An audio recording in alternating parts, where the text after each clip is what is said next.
ele é a junção de dois outros conceitos, que é a eficácia, que é atingir o objetivo, ou seja, produzir o efeito esperado, e a eficiência, que é fazer isso da melhor forma possível. Quando a gente consegue a intersecção dessas duas coisas, a gente tem a efetividade. No caso de um esclerosante, a eficácia está muito relacionada com a lise endotelial, principalmente.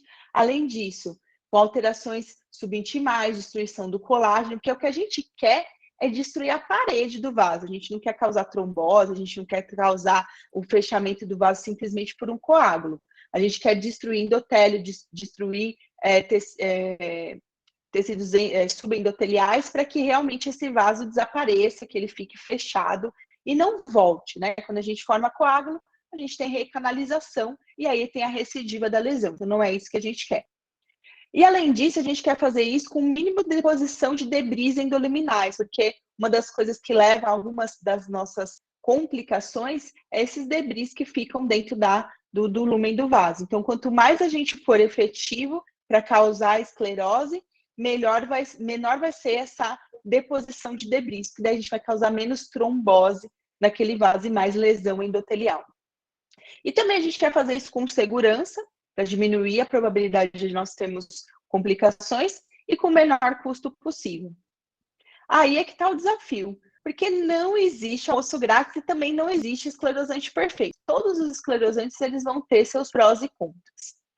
Por exemplo, em relação aos esclerosantes hiperosmolares, a salina hipertônica é o agente que é mais relacionado com necrose por extravasamento.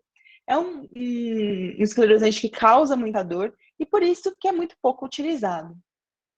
Já a nossa velha conhecida glicose hipertônica é um bom esclerosante, mas não tão bom em relação à potência. Tem uma potência média, tem uma ação à distância limitada, porque para ela agir, ela tem que estar numa concentração muito alta, né, que é de 75%, um pouco de diluição que acontece no sangue já diminui a eficácia, e aí isso complica um pouco para a gente atingir vasos maiores, por exemplo, e lesões mais desafiadoras. A glicerina crômica é um excelente esclerosante, bastante viscoso, tudo, mas também muito dolorosa para aplicação. Sotradecol, né, que é o tetradecil sulfato de sódio, a gente não tem no Brasil, que é um esclerosante detergente, que é primo de quem? Do etamolim e do polidocanol, que nós temos aqui disponível para utilizar. Com relação ao oleato de etanolamida, ele é um dos detergentes que mais causam alergia, comparando com o Sotradecol e o polidocanol, é que tem maior incidência de alergia. E é um dos detergentes que mais causa também necrose por extravasamento, mais do que o polidocanol e o Sotradecol. Então, precisa acertar bem direitinho as funções. O morrato de sódio é um detergente que causa muita alergia, também muito pouco utilizado. E, por fim, nós temos o polidocanol, que até já foi título de artigo de revisão científica como a solução perfeita, né, dito como a solução perfeita, mas também tem os seus problemas. Também tem maior probabilidade de úlcera pós-esclero, pela baixa viscosidade, é um dos esclerosantes menos viscosos que nós temos disponíveis. Dentre as complicações, nós vamos ter complicações mais graves e complicações menos graves. Então, eu fui do mais grave para o menos grave, aqui para a gente começar falando do que assusta mais o pessoal, do que assusta um pouco menos, mas que dá dor de cabeça do mesmo jeito.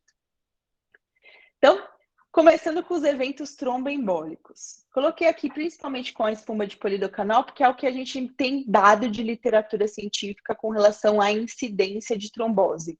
Nós não temos esse tipo de dado com relação ao etamolim, nem com relação à glicose, por enquanto publicados. Com relação à espuma de polidocanol, dependendo dos estudos, nós temos uma incidência em torno de 0,4% a 1% de trombose venosa profunda. E nessa revisão sistemática que eu usei, que é a revisão sistemática que tem a maior quantidade de casos de espuma disponível hoje, publicado na literatura, não houve nenhum caso de TEP, teve apenas um caso de TEP relatado em 2.700 casos de trabalhos que mediram essa variável.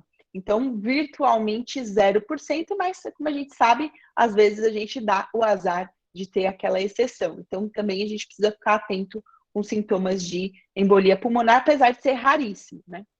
Já com relação ao TBP, em torno de 1%. Para quem faz bastante, eu, uma época, fazia muita espuma de polidocanol, principalmente para pacientes CAP avançados, CAPs maiores. Então, eu fazia espuma de safena e perfurante, assim, 10 pacientes por dia nesse local que eu trabalhava. Então, eu fazia 600, 700 espumas por ano. Então, eu já esperava mais ou menos aí meia dúzia de casos de trombose e realmente acontecia mesmo. Eu tive, durante os 8 anos que eu trabalhei nesse serviço, eu tive mais ou menos 5, 6 casos de trombose relacionado com espuma por ano, porque realmente fazia espumas maiores, né? Quanto maior a veia, quanto mais ela tiver ligação com o sistema profundo, maior a probabilidade disso acontecer. E como que a gente vai evitar? Primeira coisa, paciente de espuma não pode ficar de repouso e não deve fazer repouso.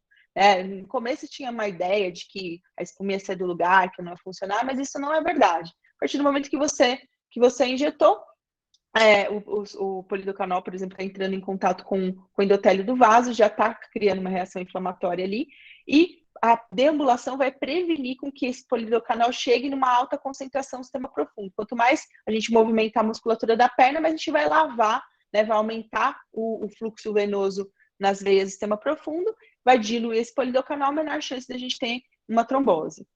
Por isso que é contraindicado fazer polidocanol em pessoa acamada. Se você tiver um paciente que você quer, uma velhinha lá acamada, que você quer fazer espuma, não vale a pena, porque a incidência de trombose é muito maior em quem não movimenta a perna. Compressão elástica também é uma coisa que vai ajudar a prevenir trombose e sempre avaliar risco, não só para a cirurgia, mas também para o tratamento com espuma, vale a pena você avaliar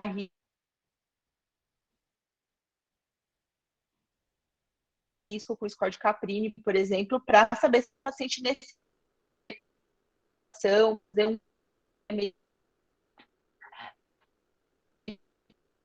outros eventos que são relacionados principalmente alterações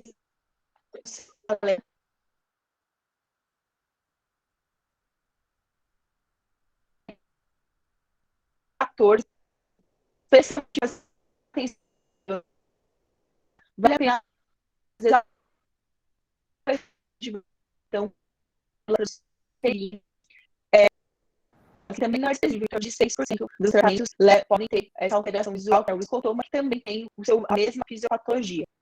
A perda do peito, ataque de pânico, síncope também são relatados na literatura.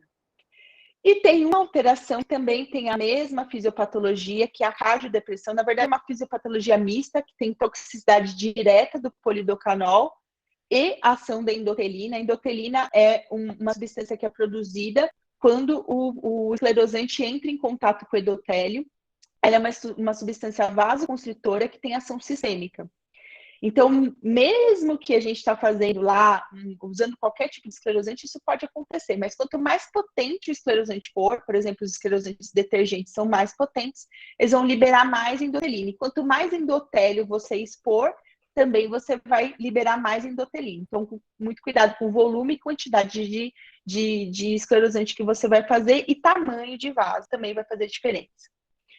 Eu já tive um caso como esse de cardiodepressão grave. É raríssimo, só tem um caso descrito na literatura. Eu não descrevi o meu caso por burrice, mas logo depois que eu tive o meu caso, o Mark Whitley, lá da Inglaterra, descreveu esse caso também. Ele teve uma parada cardíaca após uma espuma de polidocanol, uma espuma 0,3%. No meu caso, foi um tratamento de safena. Eu fiz 5 ml de espuma 3% na safena da paciente. Era uma paciente que já tinha um histórico de insuficiência cardíaca. Inclusive, foi por conta disso que eu fiz a escolha de tratar a safena dela com espuma e não com cirurgia. E mais ou menos uns 10, 15 minutos após a injeção da espuma na safena da paciente, a paciente começou a apresentar uma dispneia, que evoluiu para um edema agudo de pulmão e para uma parada cardiorrespiratória. Ela precisou de 3 ciclos de RCP para retornar ao ritmo normal, foi entubada, né? Fiz a ressuscitação, 3 ampolas de adrenalina, morfina, dobutamina, todo o tratamento de edema de pulmão por uma SCC descompensada. O paciente foi para UTI, ficou 2 semanas internada na UTI, mas sobreviveu, voltou, ficou tudo bem, não ficou, graças a Deus, com nenhuma sequela com relação a isso, nem neurológica, enfim. Mas foi um grande susto, né? Então é por isso que é importante quem vai trabalhar com espuma, ou quem vai usar até o polidocanol, não como espuma, mas misturado com glicose, tudo isso, saber tratar as complicações sistêmicas, né? Porque além dessa parte de cardiodepressão, vai ter a parte de alergia, que eu vou falar daqui a pouco também. Então, pela diretriz da sociedade da SBSV, a gente tem que a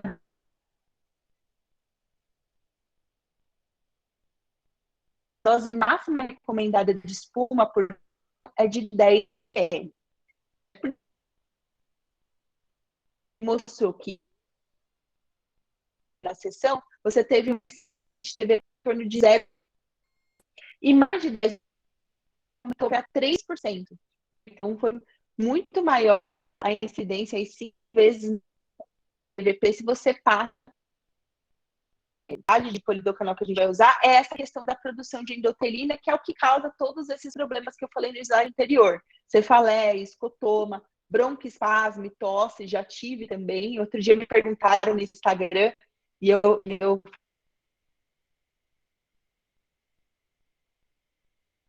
falei sobre isso também lá no Instagram, sobre broncoespasmo. Com licença, Juliana. Dá para... Juliana, tem como ver seu Wi-Fi? Tá travando bastante. Bastante. Tá me ouvindo?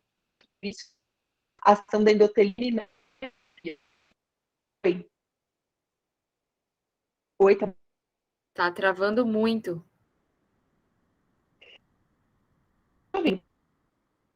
Com todas as aqui, mas acho que agora melhorou um pouco. Porque eu já estou no melhor lugar aqui, do lado do roteador, para ficar o mais próximo possível aqui.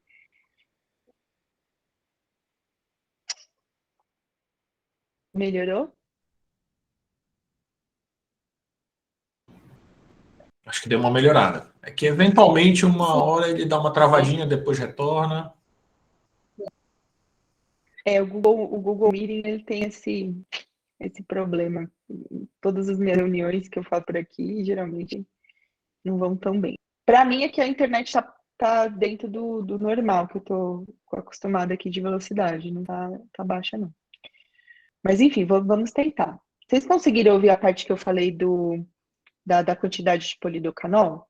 Ou é melhor eu repetir? Acho que foi a hora que travou, né? Tá. Eu estava falando, então, que o volume importa não só para a incidência de TVP, né, mas também para a questão da produção de endotelina, que é o que causa todas as complicações que eu falei no slide anterior. Escotoma, cefaleia e também essa questão da cardiodepressão.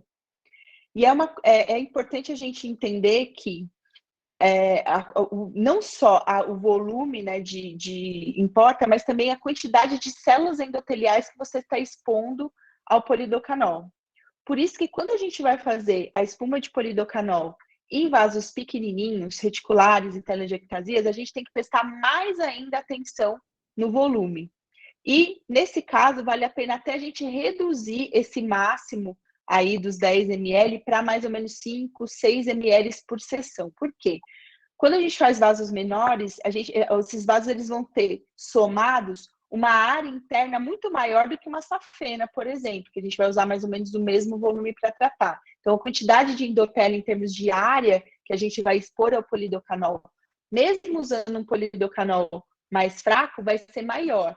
E por isso vai haver uma maior produção de endotelina, e esse tipo de sintoma é até mais comum, cefaleia e escotoma, nas pessoas que tratam vasos menores do que as que tratam vasos maiores. Então, quando for tratar reticular e telangiectasia, reduzir ainda um pouco mais esse volume para você diminuir essa produção de endotelina, especialmente em pacientes que já tenham essa tendência a fazer cefaleia ou então escotoma, ou que tenham asma, por exemplo, que possam ter algum tipo de exacerbação por conta da endotelina, tá bom?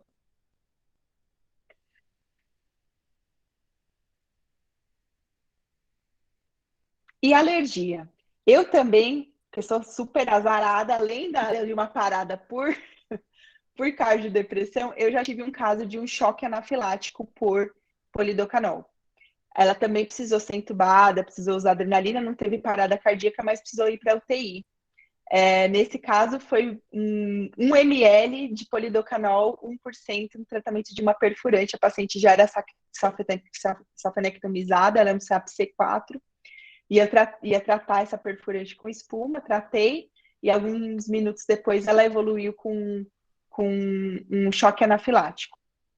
Raríssimo também, nessa revisão sistemática, em mais de 7.200 casos de tratamentos, eles não tiveram nenhum caso de anafilaxia, mas eu, que sou azarada, tive um caso de anafilaxia. Eu não conheço mais ninguém no Brasil que teve, eu acho que eu sou a única que tive esse azar. Porém, continuo usando polidocanol. Apesar dessas 2 casos graves que eu tive de complicação, eu ainda acredito no uso do polidocanol como um adjuvante aí para os nossos tratamentos e continuo usando aqui no meu consultório. Reação alérgica tipo 4, né, e urticária, eczema, também é incomum, mas é um pouco mais comum do que a anafilaxia, né, mas também é bastante raro. E como evitar? Alergia é idiosincrasia.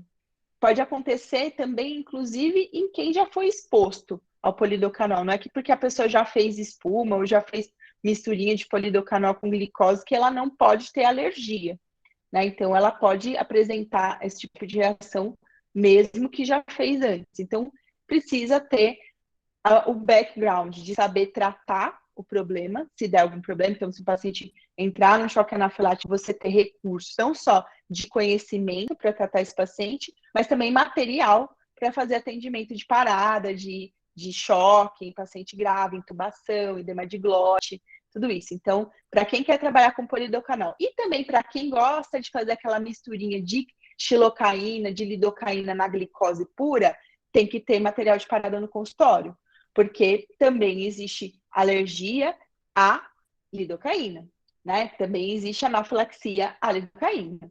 Então, se você não tiver esse tipo de estrutura, você está exposto a ter uma complicação como essa no seu consultório e não tem como atender o seu paciente. Graças a Deus, esses 2 casos graves que eu contei para vocês, do hospital.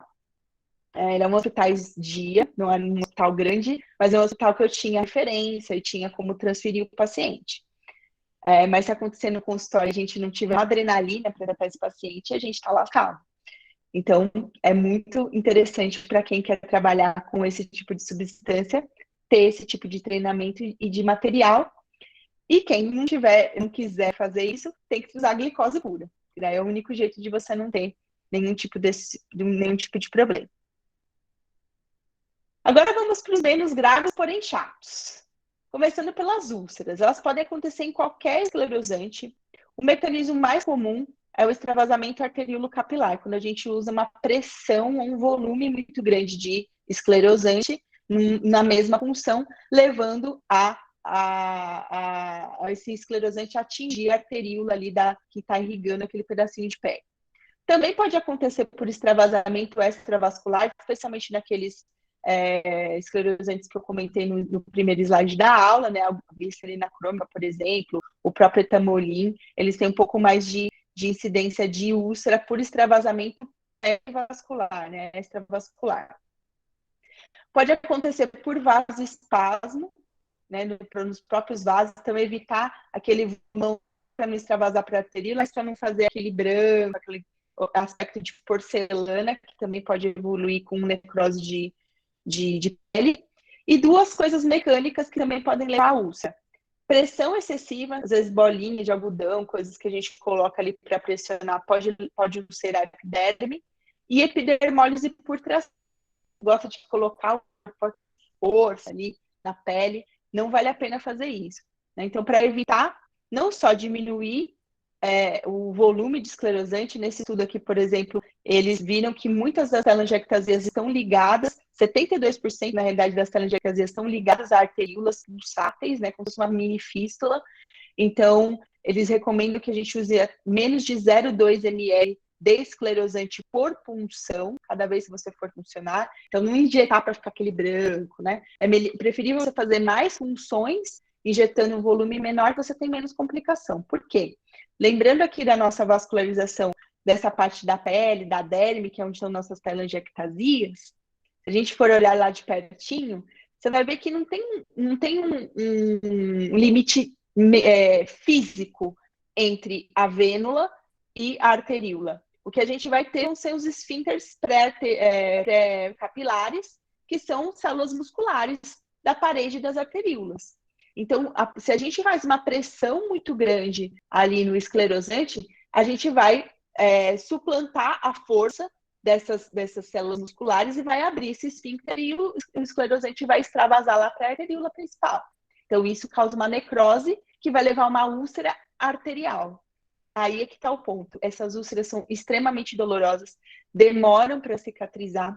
Então, quando acontece, e só não tem quem não faz, quando acontece, dá uma bela de uma dor de cabeça, às vezes meses tratando o paciente.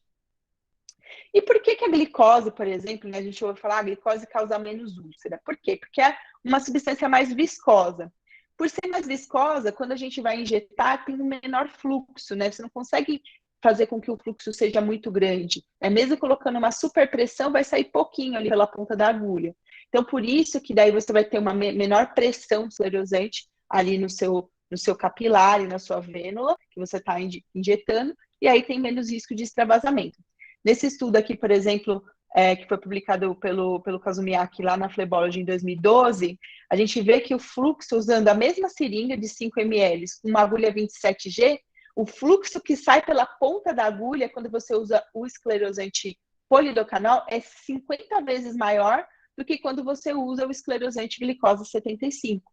Né? Então, é muito mais perigoso quando você usa o esclerosante menos viscoso.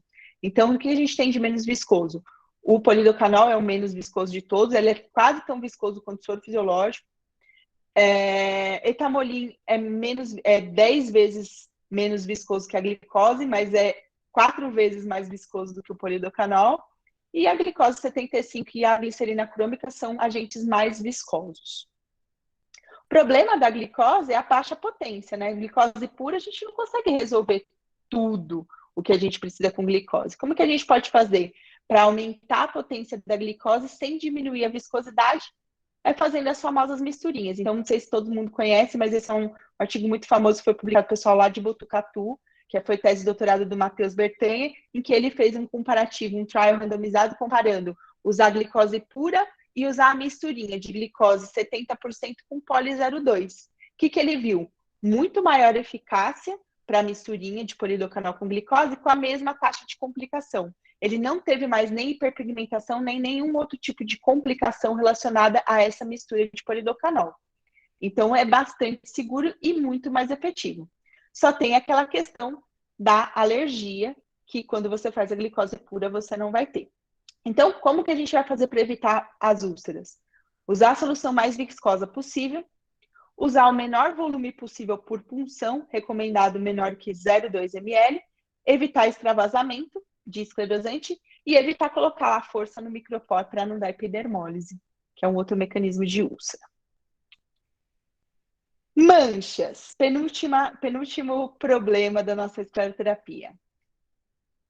São diversos estudos científicos que trouxeram essa incidência de mancha, variando aí em torno de 10% a 30% dos casos. A maior parte desses estudos são com detergentes, Sotradecol, polidocanol. A gente tem pouca literatura científica com relação à glicose. Mas o que a gente tem, que foi publicado até pela equipe do Mitch Goldman, lá de Los Angeles, é um estudo que eles fizeram de acompanhamento dessas manchas hipercrômicas. Eles viram que 70% dessas manchas pós-escleroterapia, elas se resolvem espontaneamente, sem nenhum tipo de tratamento, aos 6 meses, então 6 meses depois da sessão. E depois de 12 meses, 99% dessas manchas desapareceram dos pacientes. Então, tem uma alta taxa de resolução espontânea. O problema é o seguinte: vem a paciente lá dia 30 de novembro fazer escleroterapia com você, querendo a perna bonita para a viagem que ela vai fazer dali 3, 4 semanas. Imagina quando fica uma mancha, que vai demorar 6 meses, 12 meses para desaparecer. Então, a Samantha vai falar aí depois algumas coisas que a gente consegue fazer para tratar isso, ou pelo menos amenizar um pouco o aspecto dessas manchas para o paciente, mas pelo menos a gente consegue ter dado de literatura que respalde a gente tranquilizar o paciente e falar de que a maior parte das vezes essas manchas acabam desaparecendo ao longo do tempo, que não vai ficar para sempre manchado. Tem jeito de evitar? Tem. Esse estudo, por exemplo, ele mostrou que se você faz a escleroterapia e em até 14 dias você faz a microtrombectomia, que é tirar aqueles coágulozinhos que ficam, né, retirando o excesso ali de hemosiderina, de hemoglobina oxidada que ficou em contato ali dentro daquele vasinho, você tem uma menor pigmentação. Então, o grupo que foi realizada a microtrombectomia, ele teve menor hiperpigmentação do que o grupo que foi deixado esse coágulozinho lá absorver sozinho, com diferença estatística. Outra coisa que também tem alguma evidência, não muito boa, mas alguma evidência é compressão. Tem esse estudo que foi um trial que fez esclero com sotradecol, que mostrou que usando meia elástica por 3 semanas depois da aplicação, era uma meia 20-30 usada durante o dia, teve um menor índice de hiperpigmentação. E esse outro estudo que também mostrou que foi, na verdade, um estudo com 100 pacientes para escleroterapia com glicerina crômica, metade usou meia, metade não usou também por 3 semanas, também teve menor número de complicação de formação de microtrombo, por exemplo, apesar de não ter tido diferença com relação à hiperpigmentação. E o que eu faço? Né? O que eu acho que a gente pode fazer? Primeiro, usar compressão, principalmente pós-espuma, né? Que quanto maior a potência do esclerosante, mais você vai ter esse tipo de complicação. Né? Então, eu uso excêntrico e compressão de meia também nesses pacientes.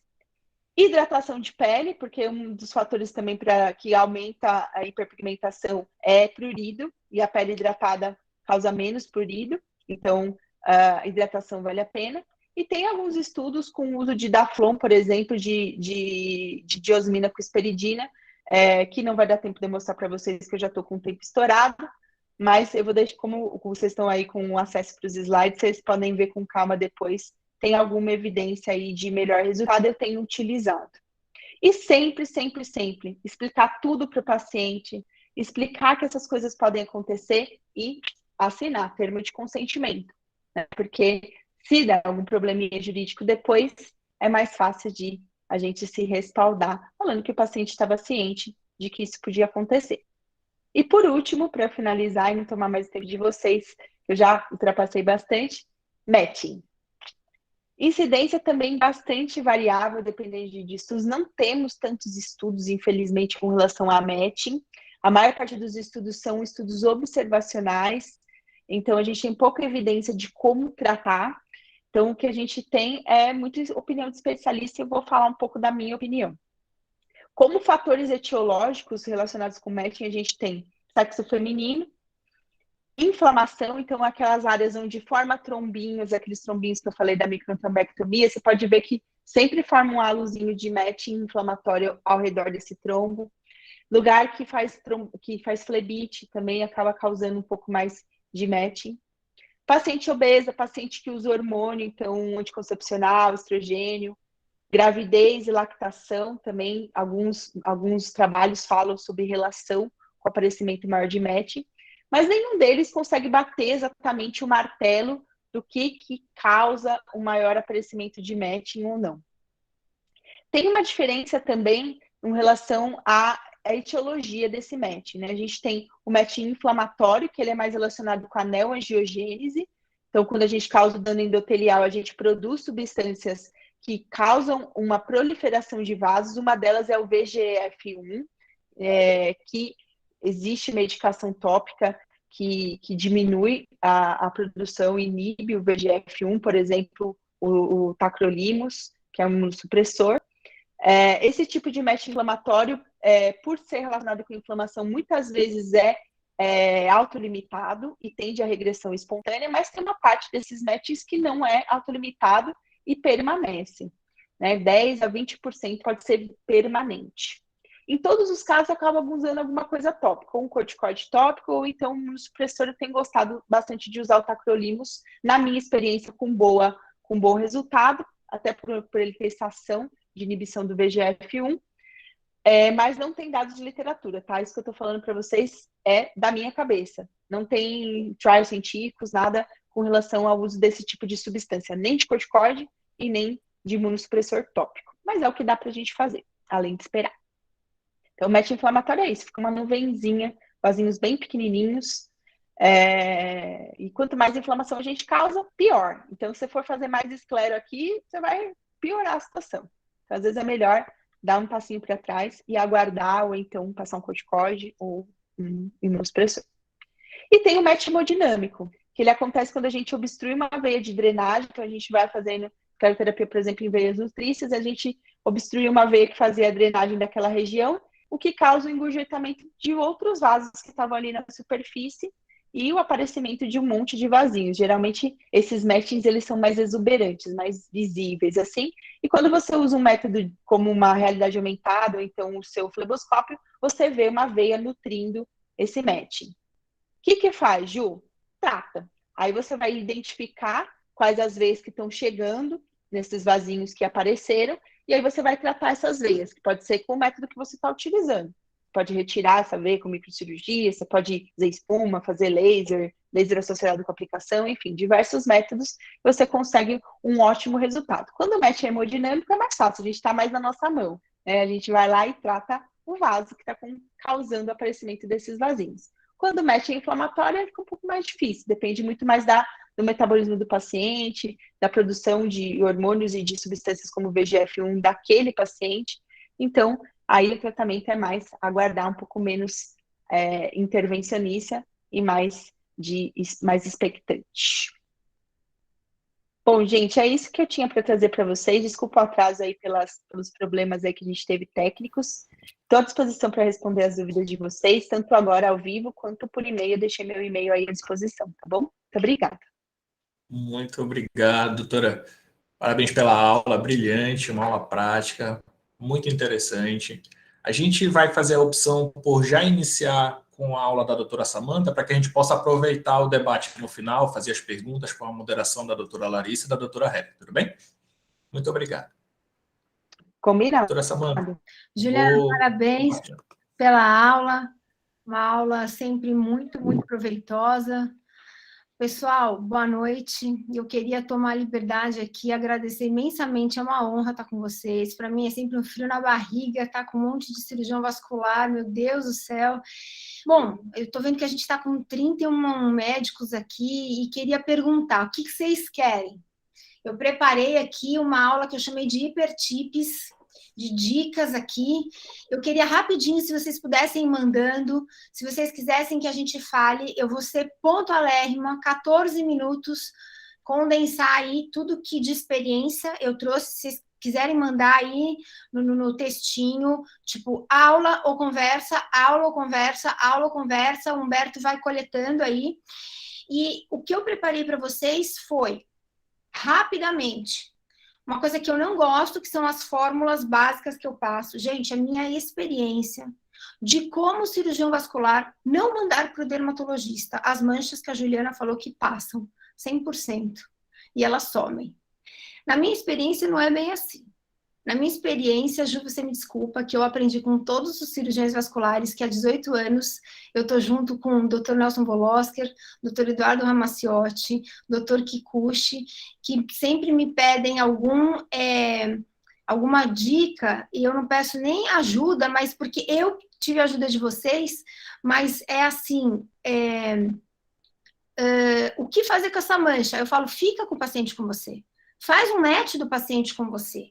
Faz alguma coisa que não é uma fórmula mágica, gente. Eu não inventei fórmula nenhuma. Eu simplesmente peguei uma coisa que o vascular, como médico, eu não estou ensinando dermatologia para ninguém, eu não estou ensinando cosmética para ninguém, é simplesmente como usar um creme que a gente está super acostumado, assim como eu acho que o dermatologista não tem que queimar vasinho, eu acho que o cirurgião vascular não tem que ficar usando creme sem conhecer a pele. Eu acho que sim, o paciente é do cirurgião vascular, então com um pouco de embasamento científico, porque não existe literatura consistente para hiperpigmentação pós-inflamatória, a ponto da gente saber exatamente o que acontece com a flebologia e a pele, para a gente saber pontualmente, dia após dia, o que acontece com uma mancha na flebologia. Então, aqui é minha experiência. Humberto, o que eu faço? Falo 14 minutos e a gente começa com conversa, ou a gente já começa com perguntas direto? Doutora, a gente não teve nenhuma manifestação, acho que a gente pode fazer a apresentaçãozinha breve e no final a gente faz a conversa, pode ser? Vou voltar aqui a apresentação, tá? Não é suficiente para sair passando creme e vocês me deram a liberdade de eu compartilhar com vocês o curso depois. E então vamos começar. Eu quero dizer que eu tenho um conflito de interesse com a Servier. Hoje eu sou speaker da Servier, já fui de vários laboratórios, mas eu não estou aqui pela Servier. Pode passar o próximo para mim, por favor, Humberto, próximo. E pode passar mais um, por favor. Bom, como a Juliana já explicou, você não tem uma divisão específica do que é pele, do que é tecido celular subcutâneo, e os vasos, eles são uma comunicação direta com a pele. Próximo, por favor. Eu vou andar um pouquinho mais rápido, tá? Mas é muito importante a gente saber o que é a divisão de epiderme e derme, próximo, e células que vão colaborar para a pigmentação são basicamente queratinócito, melanócito, também célula de Langerhans, células inflamatórias que estão na epiderme ou que migram entre epiderme e derme. E quando você rompe a camada, a membrana basal e a camada basal, é que você vai fazer a pigmentação, e é importante a gente saber essa anatomia. Próximo, por favor. Existem trabalhos que sim, você tem esse embasamento científico, que mostram que esse aumento da atividade melanocítica é estimulado por citocinas. Então, se você tem um processo inflamatório causado pela escleroterapia, que você precisa desse processo inflamatório, e aí você tem o aumento de mediadores inflamatórios, e você aumenta a possibilidade e esse efeito causal para causar uma hiperpigmentação pós-inflamatória. Próximo, por favor. Deixa eu entrar aqui no meu tempo. Esse derrame pigmentar, ele acontece paralelamente a uma exocitose de linfócitos. Esse aporte inflamatório, através de todas as células inflamatórias, ajuda a tatuar, a fixar o pigmento na derme. Então, você tem tanto a melanina, quanto a hemosiderina, quanto ao aumento de fatores inflamatórios na derme, e todo esse conjunto forma o pigmento. Próximo, por favor. Então, já está bem estabelecido pela literatura que antes se achava que a pigmentação era só por hemosiderina, depois se achou que era só por melanina, e agora já se sabe que é uma combinação de incontinência melânica com depósito de hemosiderina. Claro que eu não vou ter muito tempo para falar disso aqui. Próximo, por favor. Isso você tem várias publicações falando, e eu não vou conseguir falar muito de processos de CEAP ou de doenças vasculares, mas a gente vai focar mais aqui hoje sobre a flebologia, sobre os procedimentos de escleroterapia. E vocês vão ver que a Juliana me ajudou muito e falou sobre a técnica, como a técnica interfere bastante na pigmentação. Apesar da Juliana ter mostrado muitas publicações, eu arrisco a dizer, e falo muito isso porque eu dou aula de publicação científica básica e publicação científica avançada na Santa Casa, eu arrisco a dizer que não existe publicação científica consistente relacionando diretamente qual é a melhor técnica com relação à hiperpigmentação secundária, com seu efeito causal direto. Mas a gente sabe, sim, vocês sabem muito mais do que eu na prática, qual é a melhor técnica, principalmente que vocês se adaptam, que vocês conseguem ter melhor resposta com relação à hiperpigmentação. Só que não é isso que baseia para você escolher a melhor técnica para você se adequar e para fazer o tratamento no seu paciente. Depende de muitos outros fatores. Próximo, por favor. A hiperpigmentação secundária, ela vai depender de muitos outros fatores. E daí que vai nascer o Skin Code, que é o que eu vou mostrar para vocês. Previsão, prevenção e ação, o que você vai fazer com a hiperpigmentação e para prevenir a hiperpigmentação. Depende de características clínicas e depende dessa avaliação visual de lupa, de dermatoscópio. Logo, vocês vão ver que eu falo hoje que o dermatoscópio ele não é obrigatório para o cirurgião vascular, mas ele é uma arma que vem com a lupa e com o exame clínico completo do paciente. Assim como o dermatologista, o cirurgião vascular, eu gosto sempre de repetir que ele deveria examinar o paciente como um todo, sem roupa, não só as pernas, mas como um todo.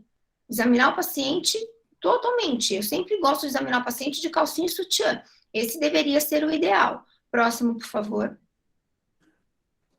Existe uma publicação científica, que daí nasceu o Club of Skin, que eu comecei a falar e agora estão se falando muito, e o Club of Skin, a avaliação da cor da linha da mão, ela não nasceu da minha cabeça, ela foi embasada numa publicação científica que avalia a cor da linha da mão em 4 tons, de 0 a 3. Então, se a cor da linha da mão for mais clara até mais escura, ela vai mudar a evolução de cicatriz em pele latina por tratamento a laser. E daí veio a divisão entre a classificação com relação à cor da linha da mão em vermelha ou marrom. Se vocês olharem aí a cor da linha da mão de vocês, quem tiver a cor da linha da mão vermelha, tem Fitzpatrick até 3. E quem tiver a cor da linha da mão marrom, tem Fitzpatrick igual a 4 ou maior que 4. Então, eu chamei isso de CLA V, que é Club of Skin vermelho, ou CLA M, que é Club of Skin marrom. Quem tem CLA V tem menos chance de pigmentar. E quem tem CLA M tem maior chance de pigmentar. Juntando isso, próximo, por favor, com a avaliação de lupas, de lentes, como o dermatoscópio, que aumenta 50 a 200 vezes a pele, eu consigo analisar se o paciente já tinha mancha ou não tinha mancha, só tinha o vaso. Eu preciso do dermatoscópio? Sempre me perguntam isso. Não, eu não preciso de nada. Do jeito que tem vascular experiente hoje, você não precisa de nada para fazer uma avaliação de um paciente. Mas é importante para você mostrar para o paciente que ele já tinha pigmento, que ele já tinha uma melanose, que ele já tinha uma hiperpigmentação. E muitas vezes ele não hiperpigmentou, ele manteve uma mancha que ele já tinha. Próximo, por favor. Daí nasceu o Skin Code. O Skin Code nada mais é do que uma planificação de passos para facilitar a vida do vascular. Ele não revoluciona, ele não cria uma nova luz da hiperpigmentação. Gente, a minha ideia só foi facilitar a vida de vocês, só isso. Só, simplesmente isso. Então, próximo, por favor. A hiperpigmentação, ela pode ser potencial, com Club of Skin, cor da linha da mão, pigmenta mais ou pigmenta menos. Pré-existente, com dermatoscópio, você pode ver se já tinha mancha ou não, mas o paciente gosta de ver. Lembra, a Juliana fala muito isso. Se você se vende, se você se mostra mais para o paciente, aí é uma questão comercial também. O dermatologista faz isso muito bem. Mostra para o seu paciente. Você tem dermatoscópios hoje muito baratos, com 3, 4 mil reais, você consegue ter uma tela gigante no seu consultório, que você mostra o pigmento para o paciente. E você avisa para ele, olha, você tem muita chance de manchar. Quando o paciente volta a manchar, o paciente não quer não ter vasinho. O paciente quer ter uma pele de perna bonita.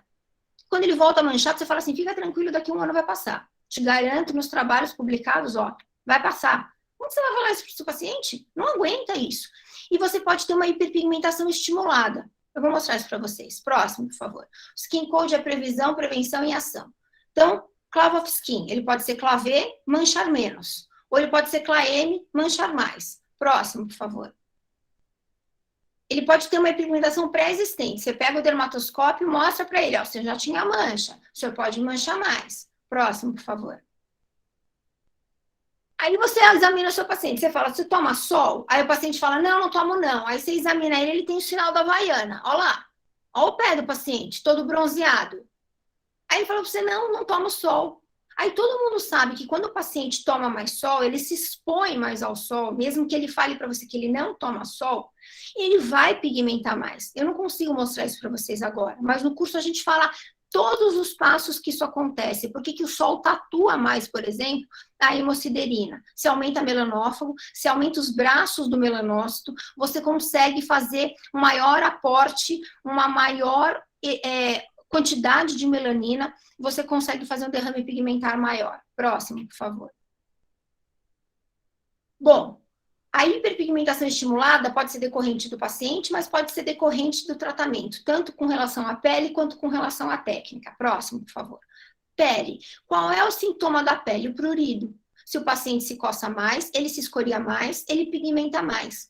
Se vocês entrarem, por exemplo, desculpa o conflito de interesse agora, mas eu não vou ficar explicando a substância que vocês sabem mais do que eu. Existem outras no mercado, mas com o Daflon, o paciente se coça menos. Se o paciente se coça menos, porque ele tem varizes, ele se pigmenta menos. Meia de compressão, o paciente se coça menos. Próximo, por favor.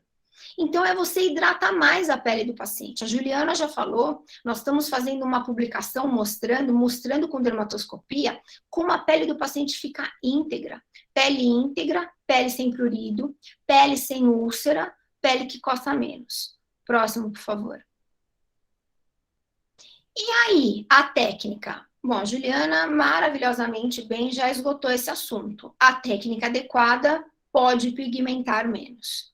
Próximo, por favor. Tem literatura que esgota isso. Bom, essa hora que as câmeras começam a startar, né? Uma mancha, que eu chamo isso de ESC1, que é a escala de semiologia da hiperpigmentação. Uma mancha mais clara. Eu vou usar um ácido hidratante. Eu tenho menos clareador. Então, eu tenho um ácido glicólico 10%, que é um ácido mais suave, mais hidratante, com ácido fítico, um cógico, 2 a 2%, que me soma 4% de um alfa-hidroxiácido. O alfa-bisabolol e o glicerrísico são calmantes. Eu ponho um óleo essencial de lavanda, gente, por causa do cheiro, só para não pôr essência. Todo mundo me pergunta, mas por que o óleo essencial de lavanda? Porque o óleo essencial de lavanda é fácil, é barato e todo mundo gosta. Pode pôr óleo essencial do que você quiser, de laranja, de limão, pode pôr essência de baunilha, pode pôr o que você quiser, pode não pôr nada, mas vai ficar azedo o cheiro, só isso. E um creme emoliente, porque aqui eu não posso dar aula de manipulação, eu vou ficar 1 ano dando aula de manipulação e a SBD, ó, corta meu pescoço. Próximo, por favor. Confere-se medicina estética. Aí danou para todo mundo, né? Tô perdida aqui, ó. Bom, aí eu tenho aqui um ESC2, uma hiperpigmentação mais forte. Aí eu uso de manhã um hidratante, que todo mundo devia usar, mas aqui se torna obrigatório.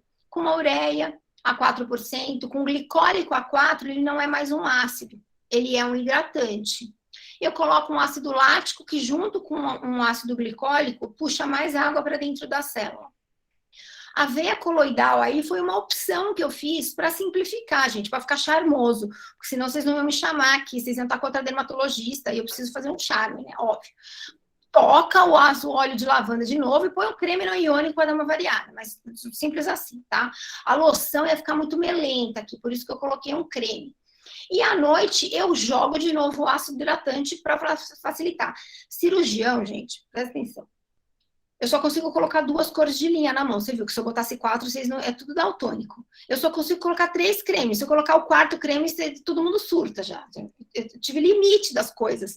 Me falaram assim, só 2, só 3, não dá mais, né? Ou é sangue com sangue, sem sangue, né? Bisturi ou 1 ou 2, não tinha muito limite. Eu tive que encerrar o negócio. Próximo, por favor. Todo mundo me pergunta, mas por que isso? Pode isso? Pode tudo, mas cirurgião não aceita. Se eu tenho um ESC3, que é um caso mais escuro, então eu fui de uma mancha mais clara, uma mancha média, uma mancha mais escura. Tem as escalas no consultório de vocês. As escalas de pigmentação. Não é a minha escala, é a escala de vocês. De manhã o mesmo hidratante, aí eu pus um ácido clareador.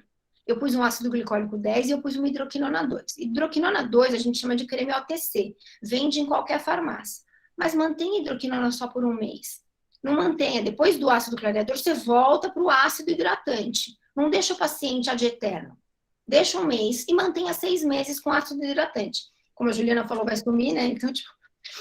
E depois de 6 meses não sumiu, tem um dermatologista para chamar de seu. Aí você encaminha o paciente, cara. Você não quer um paciente com uma mancha com mais de 6 meses. Você quer manter o paciente com você. Depois, tem um dermatologista para chamar de seu.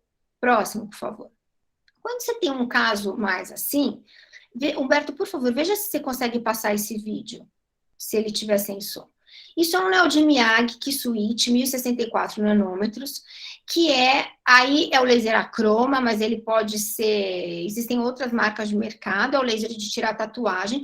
Você pode fazer um Kisuit aqui também, se você tiver, mas é uma ponteira que, por exemplo, eu não tenho hoje conflito de interesse, já fui speaker da Vidence, você não precisa pagar 60 mil reais para ter essa ponteira numa plataforma não dedicada, como é o Ethereum, e você ter um Neodymium e IAG 1064 de pulso longo e também um laser acroma só para clarear. Até porque vocês só vão usar esse laser para complicação. Você vai cobrar do seu paciente? O paciente não vai entender que ele pigmentou por causa dele. Ele vai achar que ele pigmentou por sua causa. Se você não fizer o skin code, mostrar para ele que ele tem chance de pigmentar e pigmentou por causa dele, você não vai conseguir cobrar esse laser, você não vai pagar a sua ponteira. Então, eu acho que não é um bom investimento para vocês. Eu dou aula também no curso de investimento. O que vale a pena você com a hiperpigmentação no seu consultório? Então, esse laser eu não sei se vale a pena para vocês terem. Próximo, por favor. Um caso desse, todas as anteriores, você entra com ácido clareador, com ácido hidratante, com hidratante e com o laser. Você pode fazer todas as opções. Meu tempo acabou. Mas a gente vai continuar só. Vocês podem me dar mais 2 minutos? Sim, doutora, claro. Próximo, por favor. Bom, hipertipes. Dermatite por sensibilização. Gente, cuidado. Não ocluam ácido forte, hidroquinona 4% com ácido retinóico. Vocês podem usar? Podem. Eu não mandei. Aí oclui e dá dermatite por sensibilização. Acontece isso. Próximo, por favor. Pessoal, cuidado com clareamento por luz pulsada. Pode acontecer, isso é uma queimadura de 2º grau, tá? Cuidado, não é 3º grau, eu errei aí. Luz pulsada, ela é violenta, ela é traiçoeira. Próximo, por favor. Ela pode dar queimadura de 3º grau. Ela acontece isso. E ela acontece com um monte de dermatologista.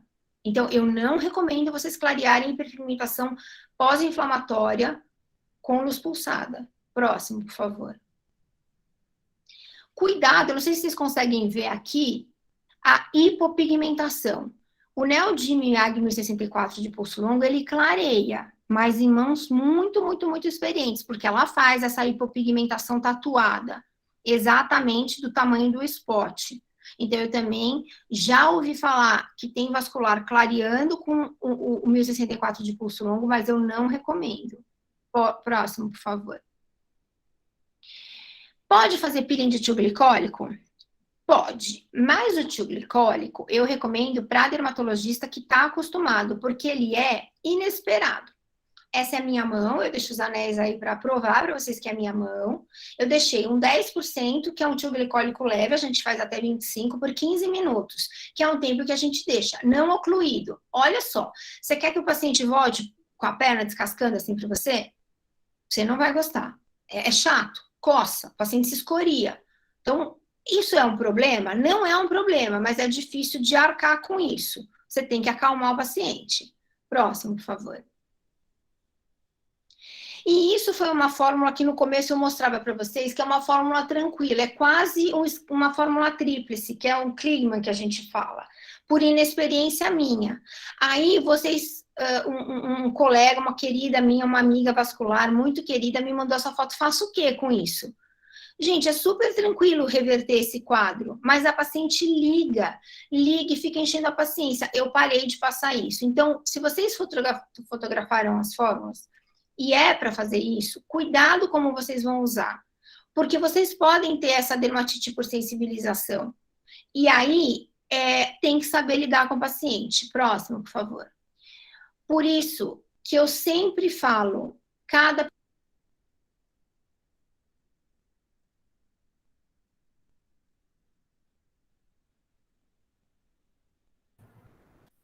Seu áudio está desligado, doutora. Próximo, por favor, desculpa, obrigada. A hiperpigmentação, ela é o segundo diagnóstico dermatológico nos Estados Unidos. ela acontece principalmente em fototipos mais altos, mas ela acontece em 5% em populações de ascendência europeia com fototipo de 1 a 3. Ela afeta a qualidade de vida. Próximo, por favor. A profundidade da melanina é um fator chave para fazer o prognóstico e o resultado dos tratamentos. E a epidérmica cede mais rápido do que a dérmica. Então, se a gente tiver isso em mente, próximo, por favor, a gente vai saber como lidar com a hiperpigmentação pós-inflamatória. Eu nunca consigo falar tudo, nem perto, quando eu dou esse tipo de conversa com vocês. Podem perguntar o que vocês quiserem, eu vou estar à disposição de vocês. A gente sempre deixa um QR Code especial quando eu vou para esse tipo de conversa. Se vocês precisarem e gostarem e quiserem ter um pouco mais de informação, o Pigmentation Treatment é um curso que está lá na plataforma Ecos, junto com os cursos do Kikuchi, é um curso que a gente fez com muito carinho, e esse QR Code dá direito a um preço especial para vocês esse curso. A parte comercial é importante, né, o jabá também. Então, vocês fiquem à vontade para perguntar qualquer coisa. Eu passei 1 minuto e meio. Eu espero que vocês tenham gostado e eu estou aqui à disposição. Muito obrigado, doutora. Parabéns pela aula, excelente. A gente estava bastante ansioso pelas dicas e acho que superou todas as expectativas. Eu vou interromper aqui meu compartilhamento de tela para a gente dar prosseguimento aos comentários e às perguntas das nossas duas moderadoras, a doutora Larissa e a doutora Heather, tá? Larissa, por gentileza, se você puder iniciar, minha amiga. Então, muito obrigada, primeiro pelo convite para participar dessa mesa redonda maravilhosa. A aula da Juliana foi maravilhosa, conheci a Ju já nos IMAPs da vida, e maravilhosa. E a doutora Samantha não conhecia, mas já estou muito interessada em fazer os cursos de pigmentação. Bom, primeiro, a Ju falou aí que teve todas as complicações possíveis, né, de uso de esclerosante, escleroterapia.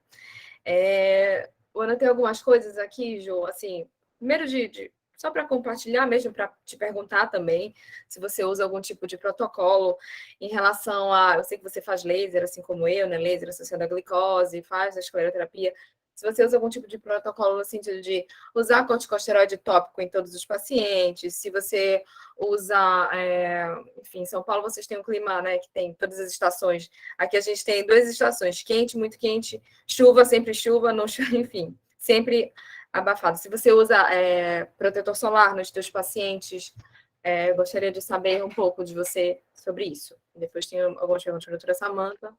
E depois eu abri para o público também, né, Humberto? Mais ou menos isso. É isso. Isso, após as considerações, a gente faz as considerações da doutora Heather e em seguida a gente abre ao público, tá? Sim. Bom, Lari, como eu faço, né? Que sempre todo mundo quer saber, né? Eu acabei tendo que correr um pouquinho, então não falei com tantos detalhes, assim, do meu protocolo. Mas, bom, o que eu tenho de experiência com relação a essas complicações mais comuns que a gente tem do dia a dia, que é mancha, matching, graças a Deus não é anafilaxia, não é cardiodepressão, mas enfim, o que é mais comum que eu tive experiência ao longo desses 9 anos de consultório que eu tenho, trabalhando especificamente somente com flebologia, é o seguinte: hidratação de pele é uma coisa que para mim faz muita diferença. Não só pelo que a Samantha falou do prurido, pela hiperpigmentação, mas com penetração de laser também, que eu percebo que o paciente às vezes chega com aquela pele muito seca. Eu perco metade da energia do laser por como se fala, reflexão. Só pela camada córnea ali do paciente está toda refletiva. Então, eu acho que o laser ele vai melhor, uma pele bem hidratada. Então, eu oriento todos os pacientes e passo o creme hidratante, receita de creme hidratante para os pacientes começarem antes do tratamento.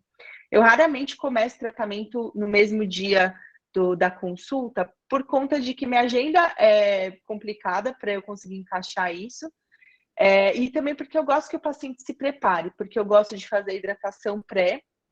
Eu tenho utilizado diosminoxperidina por conta de eu não conseguir mostrar os trabalhos, mas tem 2 trabalhos que viram diminuição de adesividade e rolagem de leucócitos, o que diminui um pouco a inflamação aí local. Então, eu tenho utilizado com uma boa resposta esse tipo de medicação, que também precisa de um tempinho antes do procedimento, né? Se você for ver nos trabalhos, os 2 trabalhos começaram a diosminexperidina, né? Daflon, na verdade, que é a fração micronizada purificada flavonoide, os 2 trabalhos usaram a mesma medicação, eles começaram alguns dias, até 2 semanas antes do procedimento. Claro que 2 semanas é muito tempo, né? Então, normalmente eu passo a medicação e creme e peço para o paciente trazer meia. Por que eu uso meia? Eu acho que Belém do Pará vai ser difícil de usar em meia.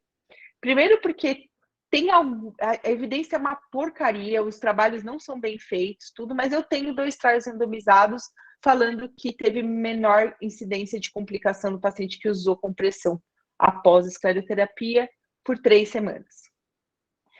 É um porre, né? Usar meia elástica 3 semanas durante o dia, todo o tempo, no calor, quase praticamente impossível. Não é todo vascular que usa, a evidência não é tão boa, mas tendo alguma evidência, eu acho que vale a pena utilizar. Como também uma segurança jurídica, porque aí o paciente não vai poder falar para mim que eu não fiz tudo que era possível para evitar uma mancha na perna dele, né? Então, eu fiz a compressão, que tem alguma evidência, eu fiz a hidratação, que tem alguma evidência, eu orientei o paciente, enfim, diversas coisas que o paciente teve, tudo que eu pude fazer para o paciente não ter uma complicação, eu estou fazendo. Né? E segundo que eu gosto muito de usar compressivo excêntrico, né? Bolinha de algodão, tubetezinho, né? Que é aquele algodãozinho de dentista. Eu gosto de usar diversos tipos de compressão excêntrica para diminuir a equimose, que eu acho que é uma coisa que faz diferença de mancha também, porque aquele paciente que mancha, que faz hiperpigmentação pós-inflamatória, e quando ele fica com equimose, aí é um Deus nos acuda, né? A gente vê muito pós-operatório com isso também. Então, a equimose é a nossa inimiga também das manchas de pele, principalmente, né, nos nossos pacientes morenos. Então, a nossa bolinha de algodão, ela vai ajudar a gente a ter menos equimose, que na minha experiência também diminui as manchas. E aí a meia serve para segurar todo mundo no lugar, né? Porque mesmo que você coloque os micropórios, eu não gosto de fazer colocar o micropório com força, justamente por conta de epidermólise, que é uma outra coisa que acontece muito também, que o pessoal reclama. Então, eu só entro o micropório em contato com a pele só para grudar ali mesmo no lugar, e quem segura a bolinha no lugar é a meia que vai por cima. Então, por isso que eu gosto de usar meia, eu sou adepta da meia. Muita gente não usa, mas eu acho que é uma coisa que pode ser feita, né, para diminuir a complicação. Né? Então, a minha rotina do paciente é isso. Eu falo para manter a hidratação, o uso de meia e medicação. Isso eu faço tanto para esclero convencional, com glicose, com misturinha, quanto no paciente de espuma, quanto no paciente de laser com aplicação. Eu faço mais ou menos esse mesmo protocolo. O que muda na espuma, na realidade, é que se eu for fazer veias maiores, eu mantenho a compressão excêntrica mais tempo. Se você for ver no guideline da sociedade aí de espuma, ele recomenda deixar para veias grandes até 48 horas. 48 horas é difícil, o paciente às vezes não consegue, mas pelo menos 24 eu convenço todos a ficar com a excêntrica. Eu vejo muita diferença de resultado. Sim, a compressão para mim faz diferença também, compartilhando um pouco da minha experiência pessoal, porque acaba que aqueles coágulos que ficam em reticulares, eles ajudam na pigmentação também, né? Isso a gente sabe, que às vezes drenar um coágulo também diminui um pouco da pigmentação. Eu particularmente uso o matching, isso. Eu uso meia praticamente em todo mundo, acredite, neste calor. Eu digo que é uma... Assim, é o que eu faço há 7 anos, laser associado à glicose, escleroterapia convencional, e eu acho que ajuda sim. Vou finalizar logo, tá, Heather? Aí tu vem e pergunta, vou perguntar para a doutora Samantha, porque assim, tem tanta coisa para perguntar, a gente ia ficar 2 horas aqui, entendeu? Então, eu vou direcionar meio que uma coisa para a Ju, e agora vou perguntar para a doutora. Pode ser? Ou tu queres fazer logo para a Ju? Vai, você que sabe. Vou aproveitar. Boa noite. Parabéns, Juliana, pela aula. Parabéns, doutora Samantha. Achei muito legal. Eu já tinha conhecido a doutora Samantha no evento da Servier, gostei muito e foi bem bacana de novo. Obrigada. Ju, eu queria saber qual que é o esclerosante que você gosta de usar mais, se você usa mais para alguma coisa, qual que é a sua preferência, pessoal? Ó, o meu esclerosante do coração, né? A gente até falou lá no Encontro São Paulo, umas semanas atrás, sobre isso. Cada um tem a sua receita, né, de bolo aí. Não é só os dermatologistas, viu, Samanta, que tem suas receitas dos manipulados, os vasculares também tem os esclerosantes preferidos. Juliana Pugina, o que eu uso? Eu adoro as misturinhas. Mesmo antes de sair lá o estudo do Matheus, que eu até abracei ele, falei, Matheus, obrigado que você trouxe uma evidência, um negócio que eu já fazia há muito tempo, mas não tinha como justificar, que a mistura polidocanol da glicose, ela tem uma melhor efetividade com o mesmo perfil de segurança, e isso trouxe uma evidência muito boa pra gente. Eu já usava a misturinha desde sempre. Quando que eu uso glicose pura, assim, vence a minha glicose pura, olha, praticamente eu não uso. Qual misturinha que eu faço? Glicose 75%, polidocanol 0,25% e lidocaína 0,2%. Por que eu uso essa mistura, na minha opinião? Porque eu acho que a coisa mais terrível que pode acontecer na escleroterapia é úlcera. E o principal que faz com que a úlcera apareça e que é o que dá muita dor de cabeça pra gente. Quem já teve sabe que é um saco, é uma úlcera muito ruim, muito difícil de tratar, dolorosa, é horrível. O que dá úlcera? Principalmente extravasamento arteriocapilar. Então, a viscosidade é o principal fator que faz com que o extravasamento aconteça com menor frequência. Então, quanto mais viscosa a substância, menos ela extravasa para a arteríola.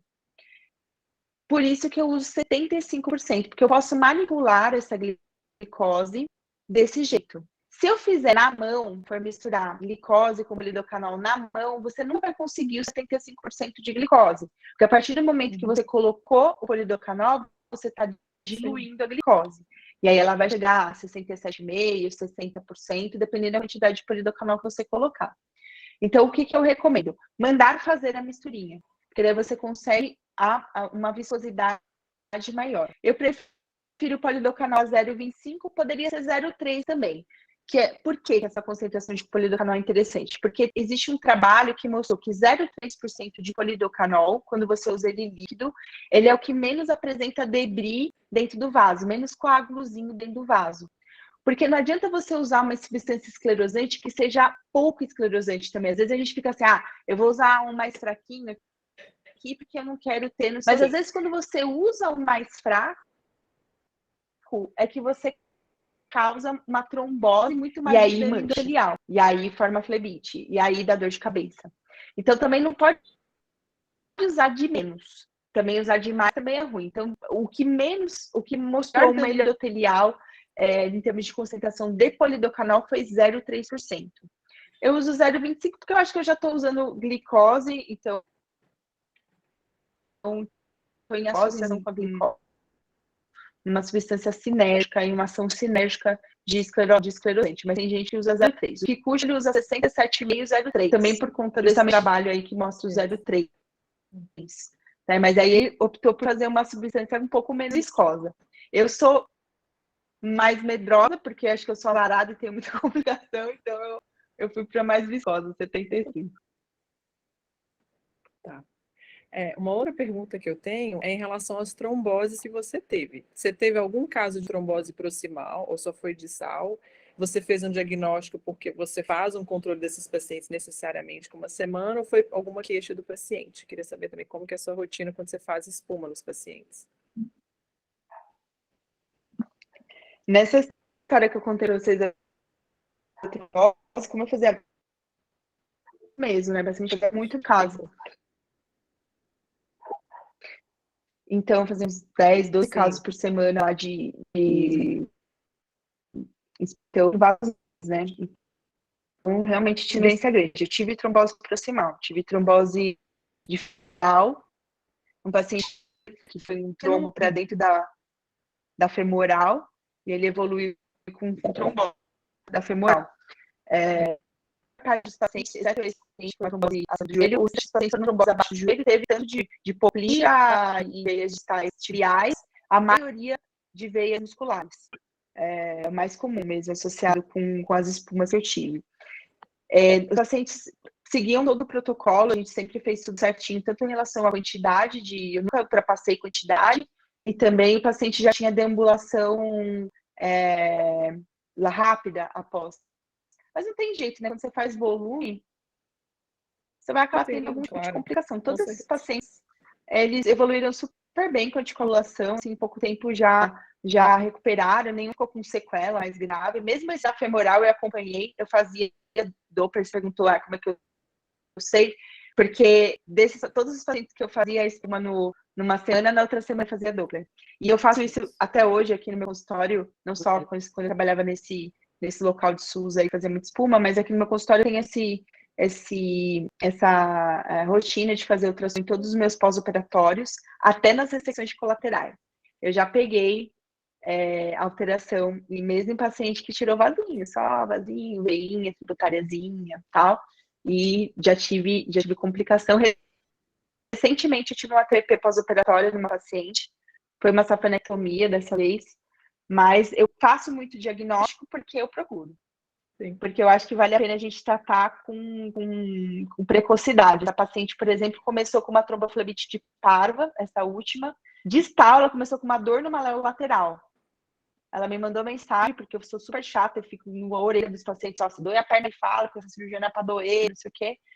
Doeu a perna, ela me falou no sábado, que começou a doer, na segunda-feira ela veio, fiz o Doppler, já tinha o trombo já tinha subido pela parva dela, entrado por uma perfurante grande, que ela tinha associado com essa parva, que não era uma parva insuficiente, uma parva normal, e ele tinha já atingido as gastrocnemias mediais. Isso em 24 horas, de evolução. E ela estava praticamente assintomática, ela tinha uma dorzinha no maléolo. Então, se você procura, você acha, e você faz tratamento precoce. Se eu talvez não tratasse, se ela chegasse aqui com uma TVP de hipoplasia, de femoral, né? Agora é ruim porque daí você fica sabendo das TVPs que você faz, aí seu coração fica um pouco mais chateado, né? Acho que vale a pena. Olha, eu te confesso que eu nunca tinha conhecido uma pessoa que tinha tido essa complicação. Eu sempre ouvia falar, né? Uma reação anafilática ao polidocanol. E agora eu conheci a pessoa que teve, né, uma reação anafilática. É um azar, gente. E teve uma parada, eu contei, né? Eu contei a primeira vez num brasileiro, no último brasileiro que a gente teve, né? E as pessoas ficaram chocadas, vieram falar comigo depois, mas você usa polidocanol ainda, Ju? Mas, pelo amor de Deus, como que você consegue? Eu falei, cara, eu não deixei de acreditar. Eu já tinha parado. Eu não deixei de acreditar na substância. É uma substância incrível, extremamente versátil, um uso maravilhoso pra gente no consultório. Então, não é porque eu tive 2 casos, em milhares de casos que eu fiz, de complicação grave, que eu vou desistir da substância. A substância é boa. Você não vai ter nunca mais, né, Ju? Você já teve... tomara, né? Porque do jeito que eu sou azarada, tomar um banho de arroz... Já acabou sua cota de complicação. Você é muito corajosa. Eu, com uma, já ia... não uso polidocanol. Não. O Miak que não usa, né? Eu ia ter... Hoje eu uso bem pouco, mas eu ia ter... Realmente, já tive úlcera pós-polidocanol. Mas com tudo aqui, né? Consultório, caindo de parada. Já bateu o N, cara. Ela já bateu todos os N's. Mais, assim. Tá. Pelo amor de Deus. Não, pode ir, doutora Juliana, acho que era isso mesmo que eu queria perguntar. Tá, doutora, então, adorei a sua aula. Bom, falei aqui, né, já tive úlcera pós-polidocanol, hiperpigmentação, né, nem se fala aqui. Estou tratando uma colega dermato, inclusive, com hiperpigmentação. Pode ser, gente, assim, fazia um tempo que eu não tinha tido, né? Tinha que ser com uma colega dermato. Pelo menos ela é dermato, ela está ajudando lá a tratar a perna dela. Mas eu adorei a história do clave, das dedinhas de mão. E eu queria te perguntar sobre o laser, né? O K-Switch e a luz intensa pulsada, porque, na verdade, eu não tenho. Eu tenho o Etérea, eu tenho o Long Pulse, e já fiz hipopigmentação com a Long Pulse. Aqui a gente tem fototipos muito, né, aqui, muito altos, e com pouca coisa. Logo que eu comecei lá em 2015, fiz uma hipopigmentação, fiquei né? Jesus, não vou mais tratar fototipo alto, mas assim, não é bem assim, porque acaba que aqui tem, né, muita gente morena, pele morena, eu trato muito em consultório, óbvio. E eu queria te perguntar sobre a luz intensa pulsada para hiperpigmentação e o que a senhora fala sobre... Vou chamar de senhora, você é tão jovem. A Larissa, não, vou me matar, né?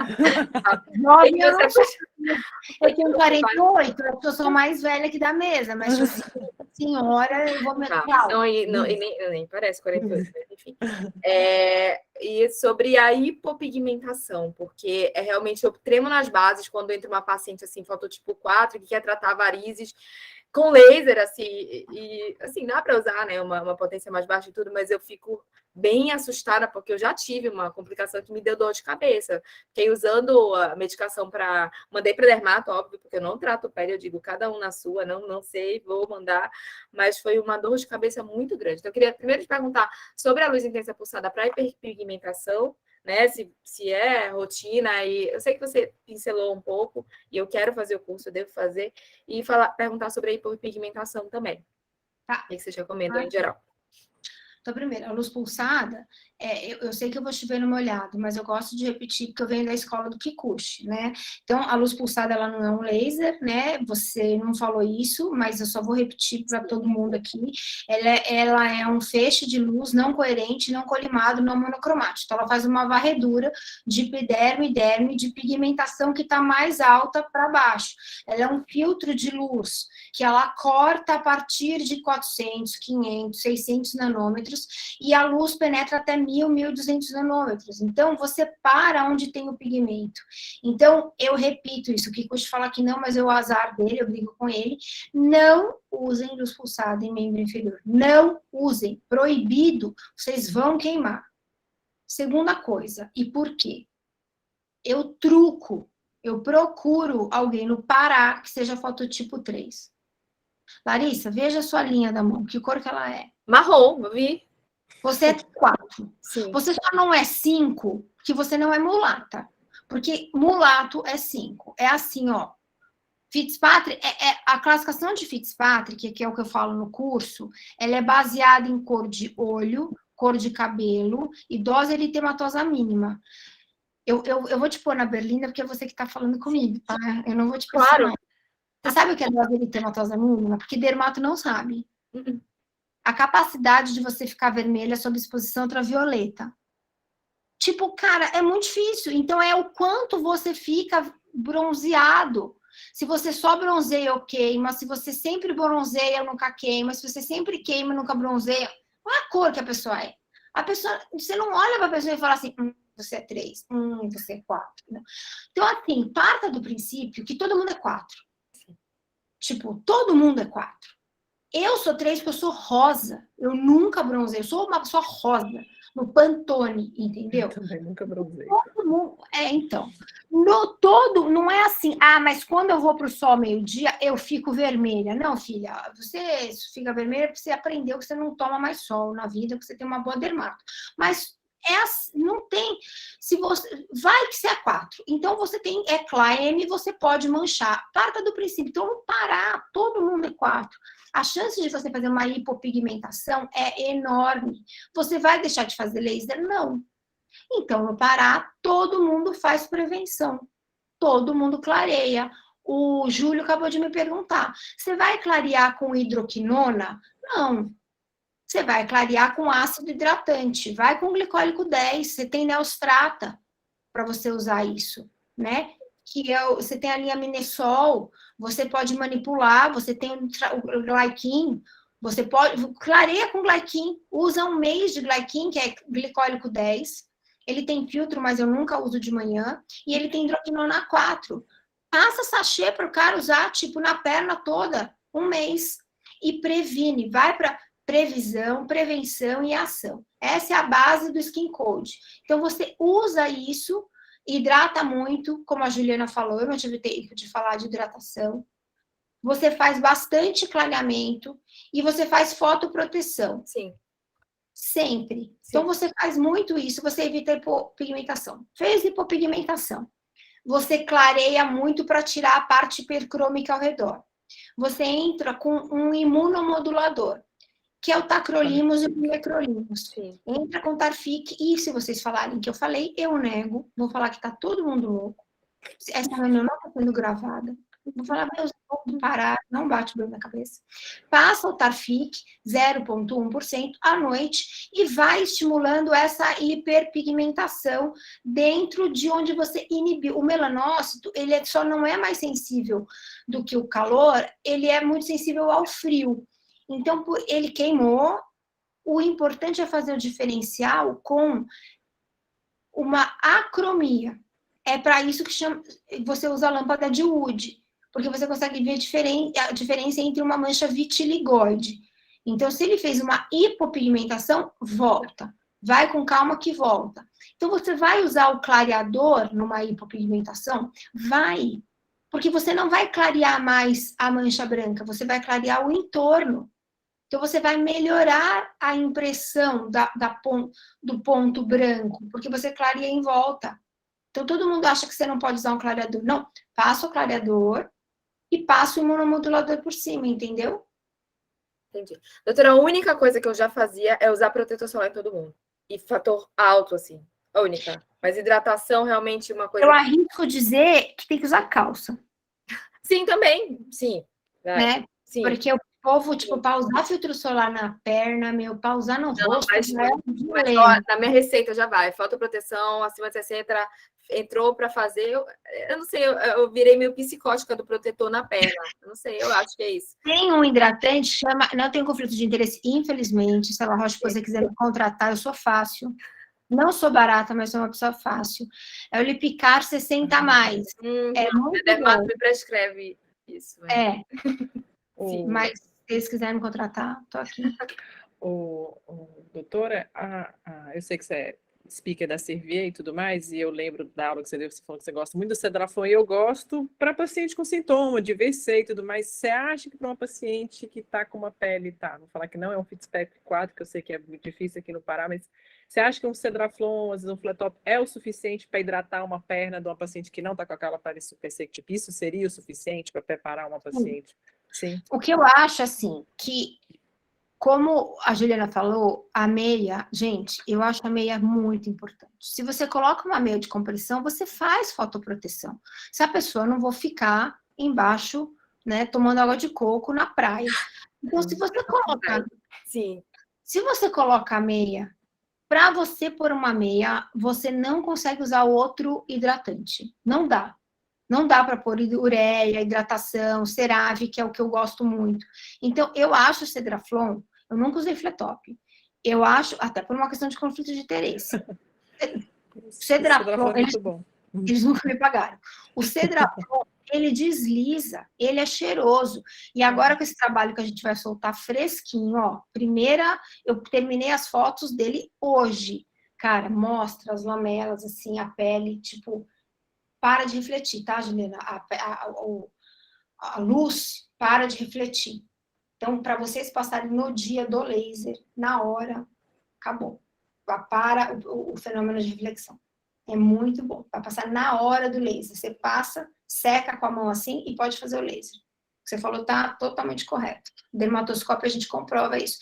Então, eu acho que ele é suficiente. Se você tem uma pele muito seca, patologicamente seca, ele não é suficiente. Beleza. Bom, será que alguém quer fazer alguma pergunta? Acho que tem algumas pessoas que fizeram aqui no chat, que acho que a doutora até já respondeu, o Júlio. Tem sim, o doutor Felipe Ribeiro, ele pediu participação para fazer uma pergunta. Por favor, Felipe. Opa, boa noite, pessoal, tudo bem? Tá escutando bem aí, Humberto? Estou escutando bem. Escutando bem, pode continuar. Parabenizar aí primeiro aí, doutora Samanta, doutora Juliana. Eu queria fazer 2 perguntas da parte de vascular. Da aula da doutora Samanta, eu acho que o que eu mais entendi é que eu tenho que ter uma dermatologista chamar de minha para poder ligar quando eu estiver em apuros. Esses negócios realmente de ficar fazendo creminho é difícil, é chato. Eu já tentei algumas vezes, mas é sempre muito complicado e é um paciente que te exige muito, né? Então, realmente, às vezes é melhor estar na mão do dermato. E eu tenho feito um pouco assim, mas excelente aula, doutora. Gostei bastante, parabéns aí, novamente. Já tinha assistido outras aulas suas também. E a doutora Juliana, eu já conheço a Ju já de algum tempo. Graças a ela, eu comecei a gostar um pouco bastante de venoso, desde a época da residência. Foi ela que me jogou nesse universo e tive o prazer de acompanhá-la durante algum tempo aí, logo no período final da residência, no primeiro ano de formato. E fico muito feliz de você estar aqui agora, falando para a gente, estreitando esses laços aqui com Belém do Pará, que possam ter outros momentos aí que a gente possa estar compartilhando juntos também, Ju.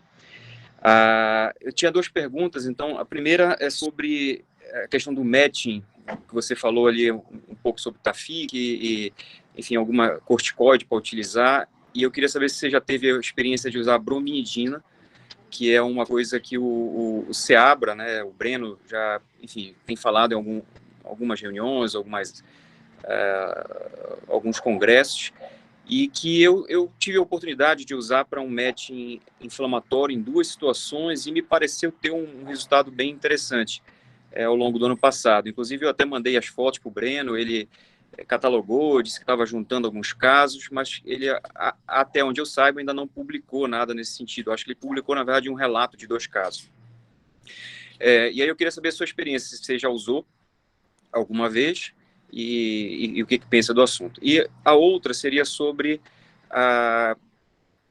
aquelas soluções de mistura que alguns cursos de fleboestética falam, que chamam de escleroterapia ampliada, em que você usa uma mistura, mas geralmente colocando uma glicose de 50%, num volume maior, e aí já usando mistura com poli, com lido, etamolim. Se você já usou isso e o que você pensa a respeito?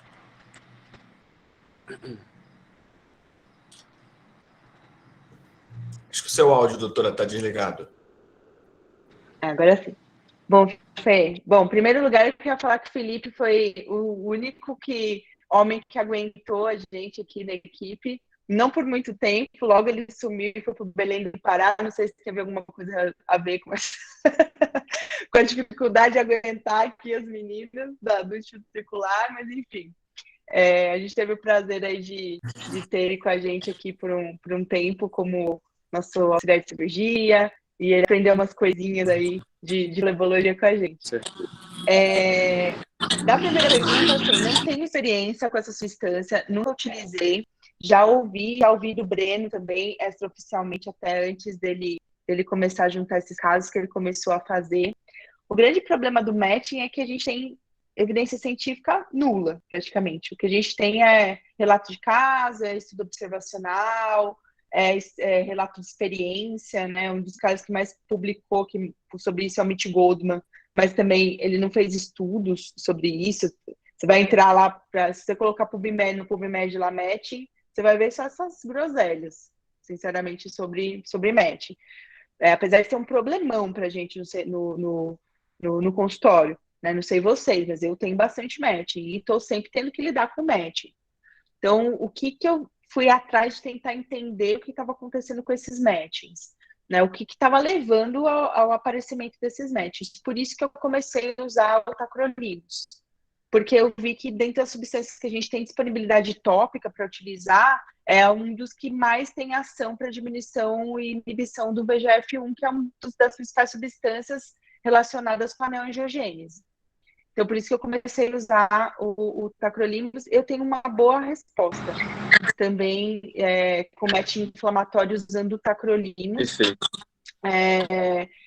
E eu estou também juntando esses casos para ver se existe alguma coisa que a gente possa fazer para melhorar isso, né? Para a gente ter um trabalho, alguma coisa que a gente consiga fazer para ter alguma evidência que não tem, basicamente, né?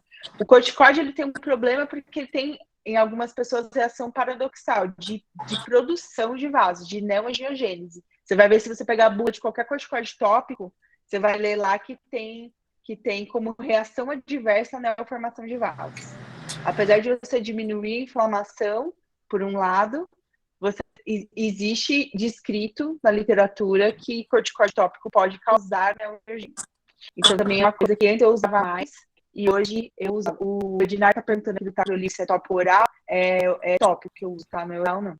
Eu uso o Tarfic mesmo, no local do match inflamatório com um bom resultado. E outra coisa que eu percebi também na minha experiência com matching é que, às vezes, ele tem até uma carinha de inflamatório, mas quando você vai olhar com a realidade aumentada, tem vasonutridor. E aí, tratando um vasonutridor ali, melhora.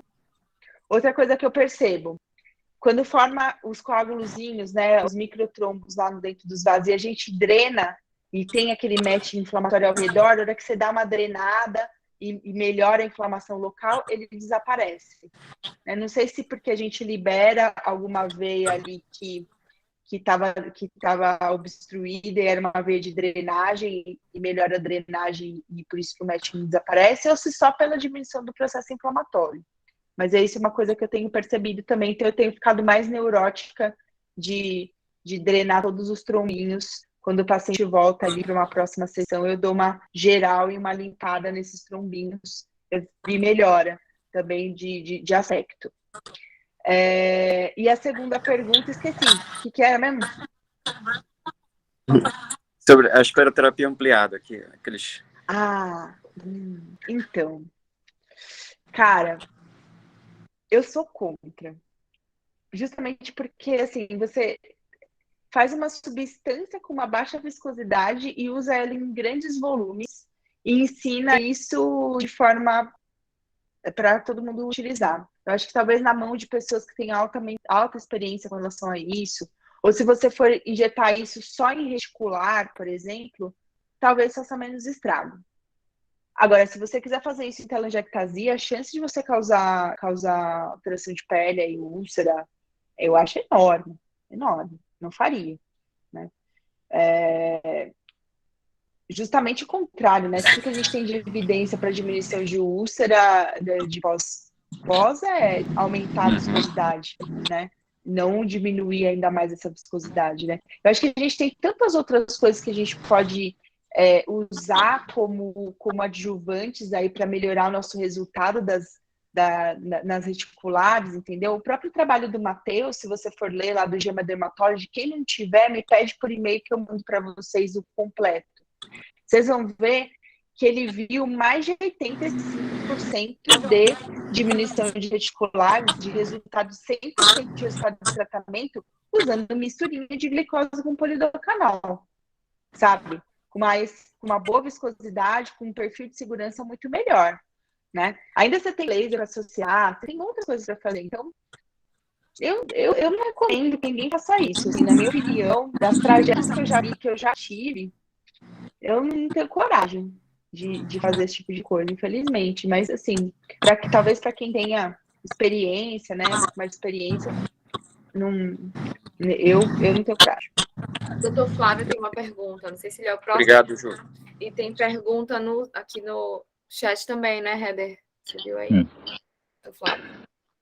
Boa noite. Queria agradecer a Juliana Samanta pelo tempo dedicado à nossa regional. E eu tenho uma pergunta para a Juliana. Algumas, né? Mas são perguntas rápidas, respostas rápidas, né? Se ela usa o termo de consentimento, se coloca todas aquelas porcentagens de complicações ou não, se isso não vai dar um medo ao paciente. A microtrombectomia, como é que ela faz? Tem alguma técnica diferente? O volume do polidocanol para safena, se é o volume de espuma ou se é o volume, esse 10 ml, se é o volume do polidocanol ou se esse 10 ml é o volume da espuma, tá? E a última é que se tem que colocar a meia elástica, então a maioria dessas escleroses são feitas na coxa e tudo, então a meia tem que ser 7/8 nos 3 meses, e que aqui é muito difícil usar.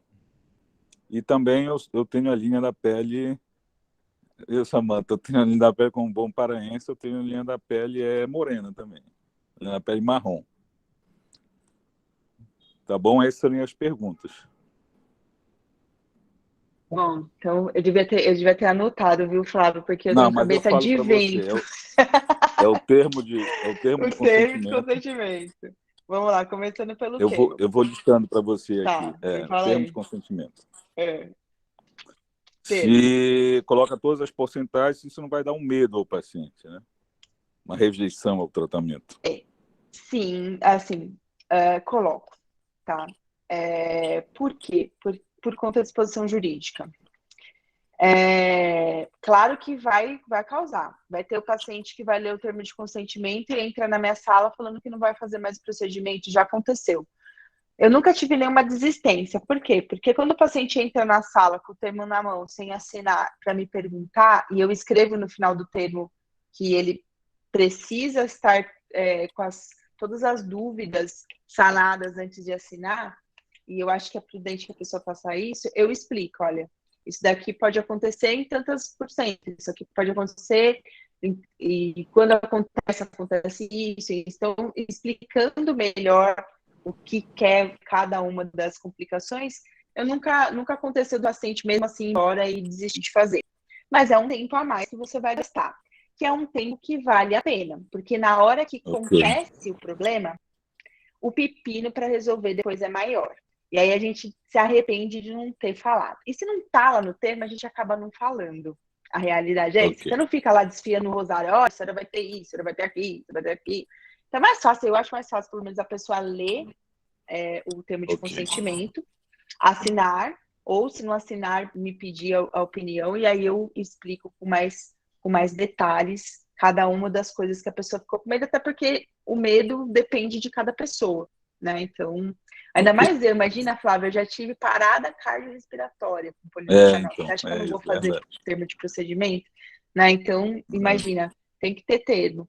Apesar de a validade jurídica ser controversa, a primeira coisa que o juiz te pergunta é se tinha termo. Apesar de não ter uma lei específica regulamentando isso, a primeira coisa que ela te pergunta é isso. Então, eu acho que vale a pena, sim. Hoje em dia, eu até passei esses termos para a parte digital, porque eu não tinha mais onde enfiar tanto papel aqui na clínica. E aí eu coloquei lá um aplicativo que faz assinatura com validação jurídica, tudo isso, para poder guardar isso com mais tranquilidade. Segunda pergunta, já esqueci. Qual que era? A microtrombectomia, alguma microtrombectomia. técnica diferente? Não, então como é que eu faço? Depende do tamanho da veia que está com problema. Eu não faço anestesia local para todo mundo. Um pouquinho maior. Se for telangiectasia, eu pego uma agulha rosa e o meu resfriador de pele, gelo bem o lugar onde eu vou fazer, o freiozinho, então deixo gelando um pouquinho e faço uma punção com a agulha rosa bem rapidinho. Então faz um buraquinho ali em cima e aí eu espremo ou com o próprio dedo, ou eu gosto de usar o tubete de algodão, aquele algodão de dentista durinho, que é para poder espremer e tirar, e vou malachando e tirando bem o coágulo.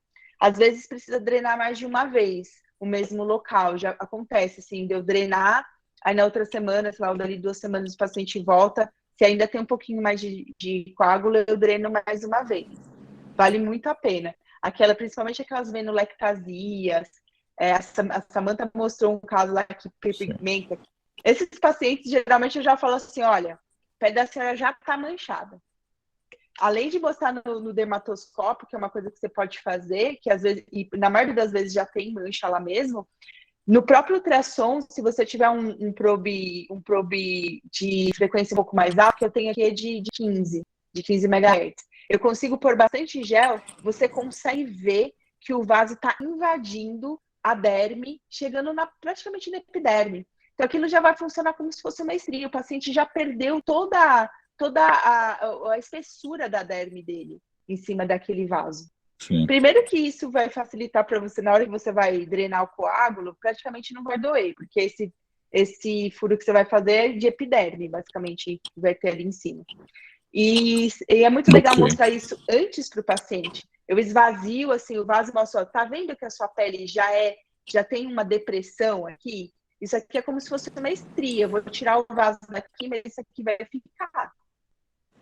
Então, para a pessoa já alinhar a expectativa ali, porque vai manchar, acho que eu não sei te dizer quanto que é exatamente a porcentagem na literatura, porque eu nunca vi nenhum estudo. Mas a minha experiência vendo ectasia mancha 90%, 95%, 100% das vezes, quando é aquela velectasia bem azulada mesmo.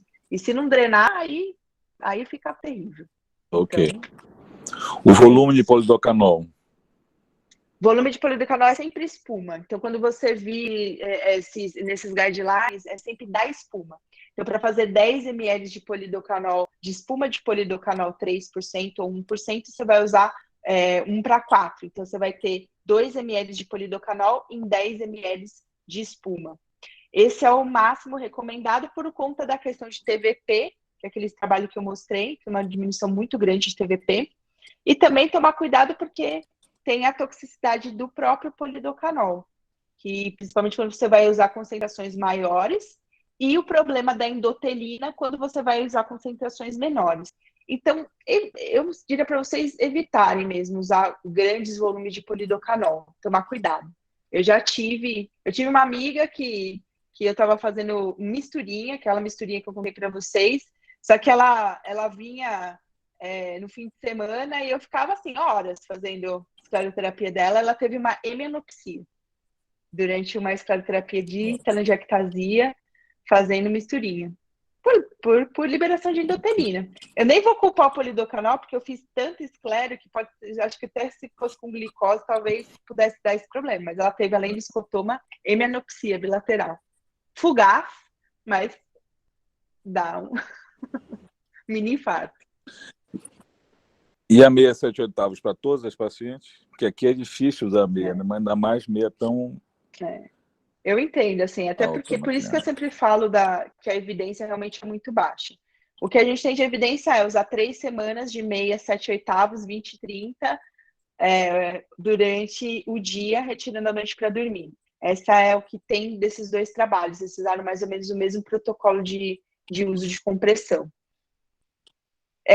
Mas vou dizer para você que não são trabalhos enormes, não são trabalhos que foram extremamente bem desenhados, etc. Então, essa não é uma grande evidência. Eu uso, aqui em São Paulo, acho que permite um pouco mais utilizar, mas nem todos os pacientes aderem. A adesão de tratamento para meia é muito baixa. Todos os estudos, até para meia de úlcera, que é o que eu mais estudo, porque minha linha de pesquisa tudo é úlcera venosa, mesmo nos trabalhos de úlcera, a adesão de meia é baixa. Imagina para a escleroterapia, né? Enfim, mas assim, oremos, pelo menos a gente orienta o paciente, né? Tá ótimo, obrigado. Não falou nada. Obrigado e retorne sempre à nossa regional. Pode deixar.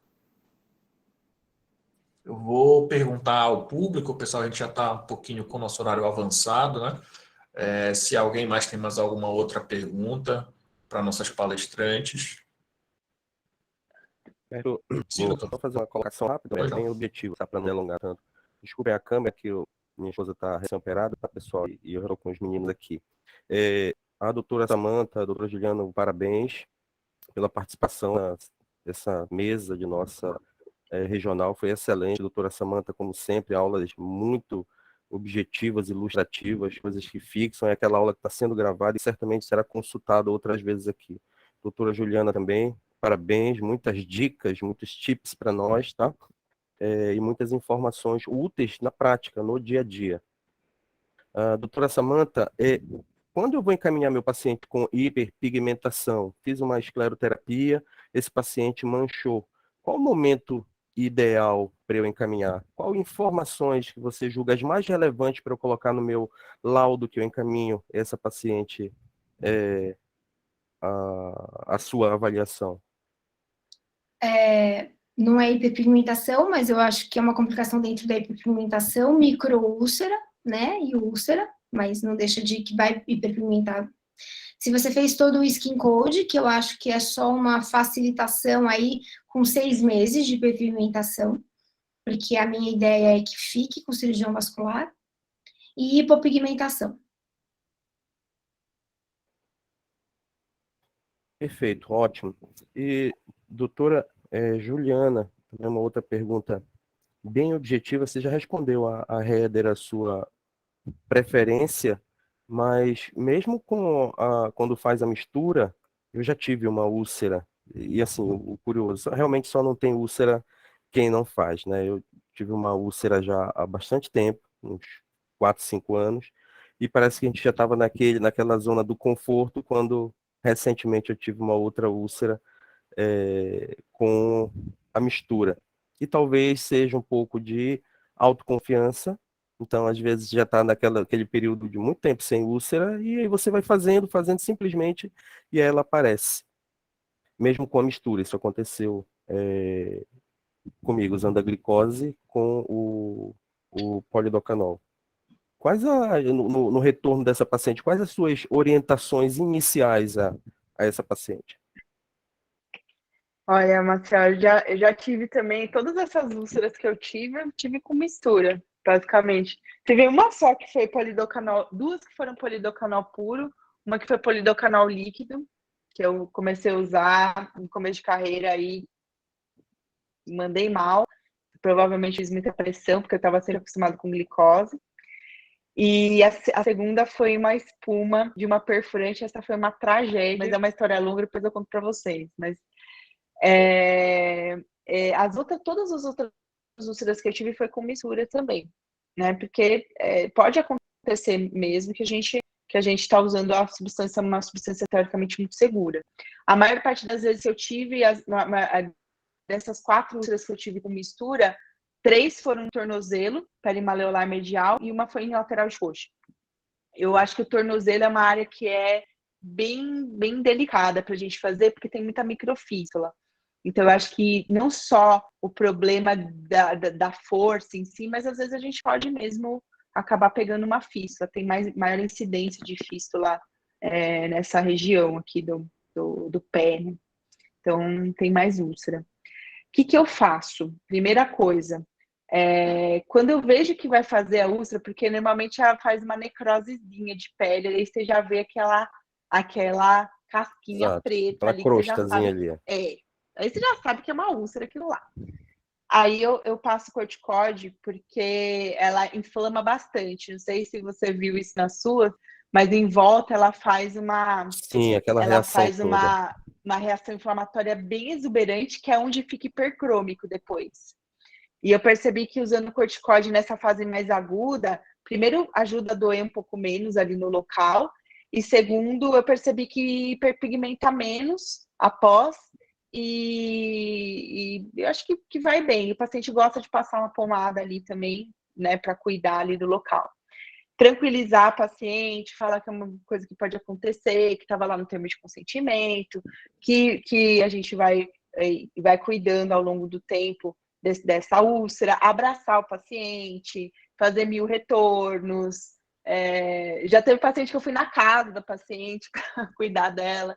Esse caso que eu falei que foi muito emblemático, que foi uma espuma, eu vou contar porque, enfim, foi um problemão também que eu tive.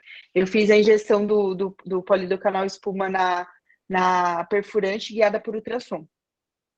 E ficou tudo certinho. Não teve nenhum problema, vi direitinho, entrou a espuma na veia, encheu as veias, tudo normal. Parecia que tinha sido um procedimento normal.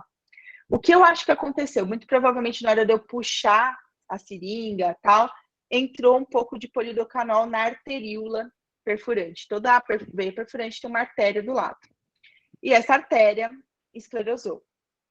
E aí ela fez uma úlcera deste tamanho no tornozelo, que eu precisei bridar cirurgicamente 2 vezes. A paciente precisou usar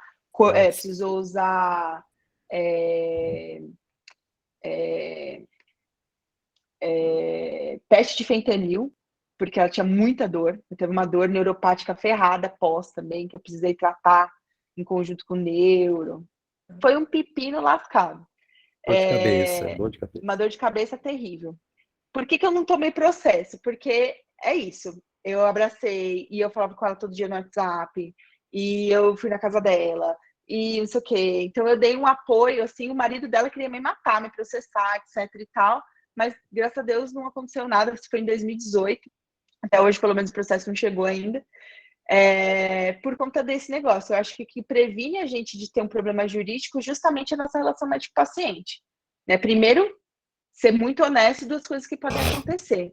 E segundo, que a gente, quando acontece, aí a gente tem que ser, assim, o máximo de estar presente, e ficar do lado, e estar próximo, né? A impressão que você está do lado, que você né, vai fazer o possível e o impossível para que aquilo tenha menos dano para esse paciente. Fica a marca, não tem jeito. Todas essas úlcerazinhas, como são úlceras arteriais, elas vão até o subcutâneo. É aquela úlcera que vai ficar uma marquinha. Não tem jeito. Mas, assim, pelo menos até hoje, todos os pacientes que aconteceram isso, e depois com os tratamentos aí, pós aí, tiveram uma boa resolução e ficaram praticamente imperceptíveis as marquinhas. Perfeito. Doutora Samantha. Desculpa me meter, mas já que a gente está num grupo pequeno, a gente já extrapolou todos os horários. Vocês já usaram dermazine, sulfadiazina de prata, quando faz essas úlceras e LED?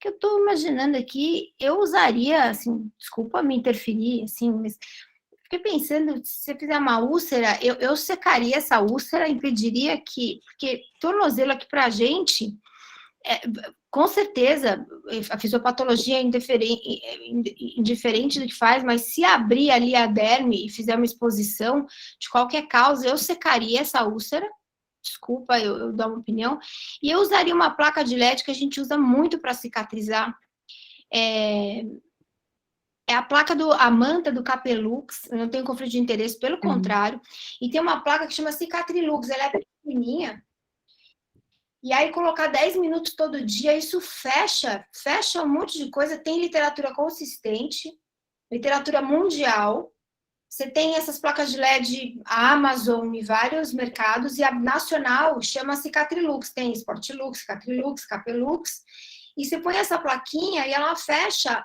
ó, mamilo, qualquer cicatriz, ela melhora, ela vai fechando a cicatriz de fora para dentro, assim, sabe? Melhora bastante. Olha, Samantha, muito bom. Cicatrilux, é isso, doutora Samantha? O dermazine eu não usei nesse tipo de úlcera, até porque eu sou meio criteriosa para usar antibiótico tópico, até pelo meu background de uso de úlcera venosa, eu não gosto tanto de usar. Ele é um bacteriofágico também. Pequenas, né? Tipo, secando, porque mesmo passando corticoide, eu estou imaginando, independente do tipo de úlcera, estou pensando assim, para evitar hiperpigmentação, eu quero fechar a úlcera rapidamente, eu não estou pensando numa úlcera dessa como perfil Juliana, né? Tipo, deu ruim. Perfil Juliana, eu deixaria paravascular, né? Para Juliana. Estou pensando essas pequenininhas, né? Quando deu ruim na bolinha, né? Úlcera dermatológica, né? Uma coisa pequenininha.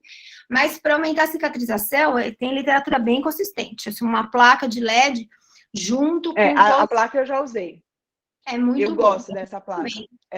Até porque, pela fisiopatologia dessa úlcera especificamente, que é uma úlcera isquêmica e uma isquemia ali localizada, né? Uma isquemia que você perdeu a microvasculatura da pele ali, o único jeito de você fazer a TP ali é com a placa de LED.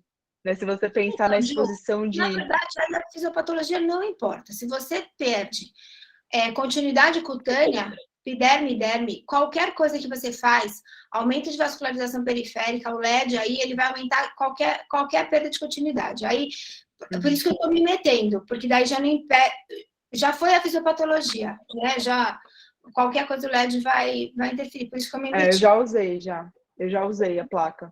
Eu gosto. Eu usei a Cicatrilux, até sou muito amiga do Álvaro, né, que é da empresa, então eu tenho aqui no consultório e eu empresto para os pacientes que fazem, tanto os pacientes desse tipo de complicação, quanto para paciente de úlcera venosa também, eu gosto. E para os pacientes de úlcera mista, né, para os pacientes que têm componente arterial, para essas úlceras, vai muito bem também. Né? Mesmo que o paciente, você não revascularize o paciente, você tem como criar ATP ali, vascularizar sem chegar sangue ali no paciente, né? Porque quem não sabe, as nossas mitocôndrias, elas também fazem um tipo de fotossíntese igual lá às plantas. Então, só que a luz que ela responde é uma luz dos vermelhos, né? Do infravermelho e da luz visível vermelha, dos comprimidos de luz visível vermelha. Então, dá para criar um pouquinho de energia a partir da glicose sem precisar de oxigênio necessariamente. Então, a gente consegue fazer um pouquinho de fotossíntese, entre aspas, com essas plaquinhas de LED. Aí que é a justificativa de usar esse tipo de placa, né? Bem legal. Eu gosto bastante, sim. Eu tenho experiência boa com elas. Perfeito, muito legal. Pessoal, esse é um tema que, se a gente permitir, né, a gente vai debatendo, porque é o dia a dia da nossa prática, né? Todos nós recebemos muitos casos venosos no nosso consultório, mas realmente, pelo avançar da hora, eu queria mais uma vez agradecer de coração o pronto aceite da doutora Samanta, da doutora Juliana, foram muito simpáticas, dedicaram o tempo que é exíguo, e a gente sabe disso. A doutora Larissa, a doutora Heather também. Dizer que a grande vantagem da gente ter feito um evento online é trazer colegas do nível de vocês, que são reconhecidas nacionalmente, para compartilhar aqui com a gente todas as dicas que vocês deram essa noite. Muito obrigado. Quero agradecer aqui em nome de todos os colegas da Regional. Doutor Maciel, quiser dar alguma palavrinha, também fique à vontade, tá? Bem, pessoal, só complementando aí já a colocação do Humberto, agradecer a todos que puderam participar. Pelo avançado horário, a gente já percebe que alguns colegas já deixaram aqui o grupo, mas ficou o aprendizado, viu? O compartilhamento de experiência. Agradecer a doutora Juliana, a doutora Samanta, por todas as informações, as colegas Heather e Larissa, também pela moderação da mesa, foi ótima. Todos que compartilharam, trouxeram questionamentos, que deu um ótimo esclarecimento para todos nós. O nosso muito obrigado aí, Humberto, parabéns pela condução. Boa noite a todos. Boa noite, obrigada. Boa noite, pessoal. Muito obrigado, viu? Boa noite, pessoal. Boa Obrigada. noite, muito obrigada. Obrigada aí Boa pela noite. paciência. Um abraço. Obrigado. Boa Boa noite. noite.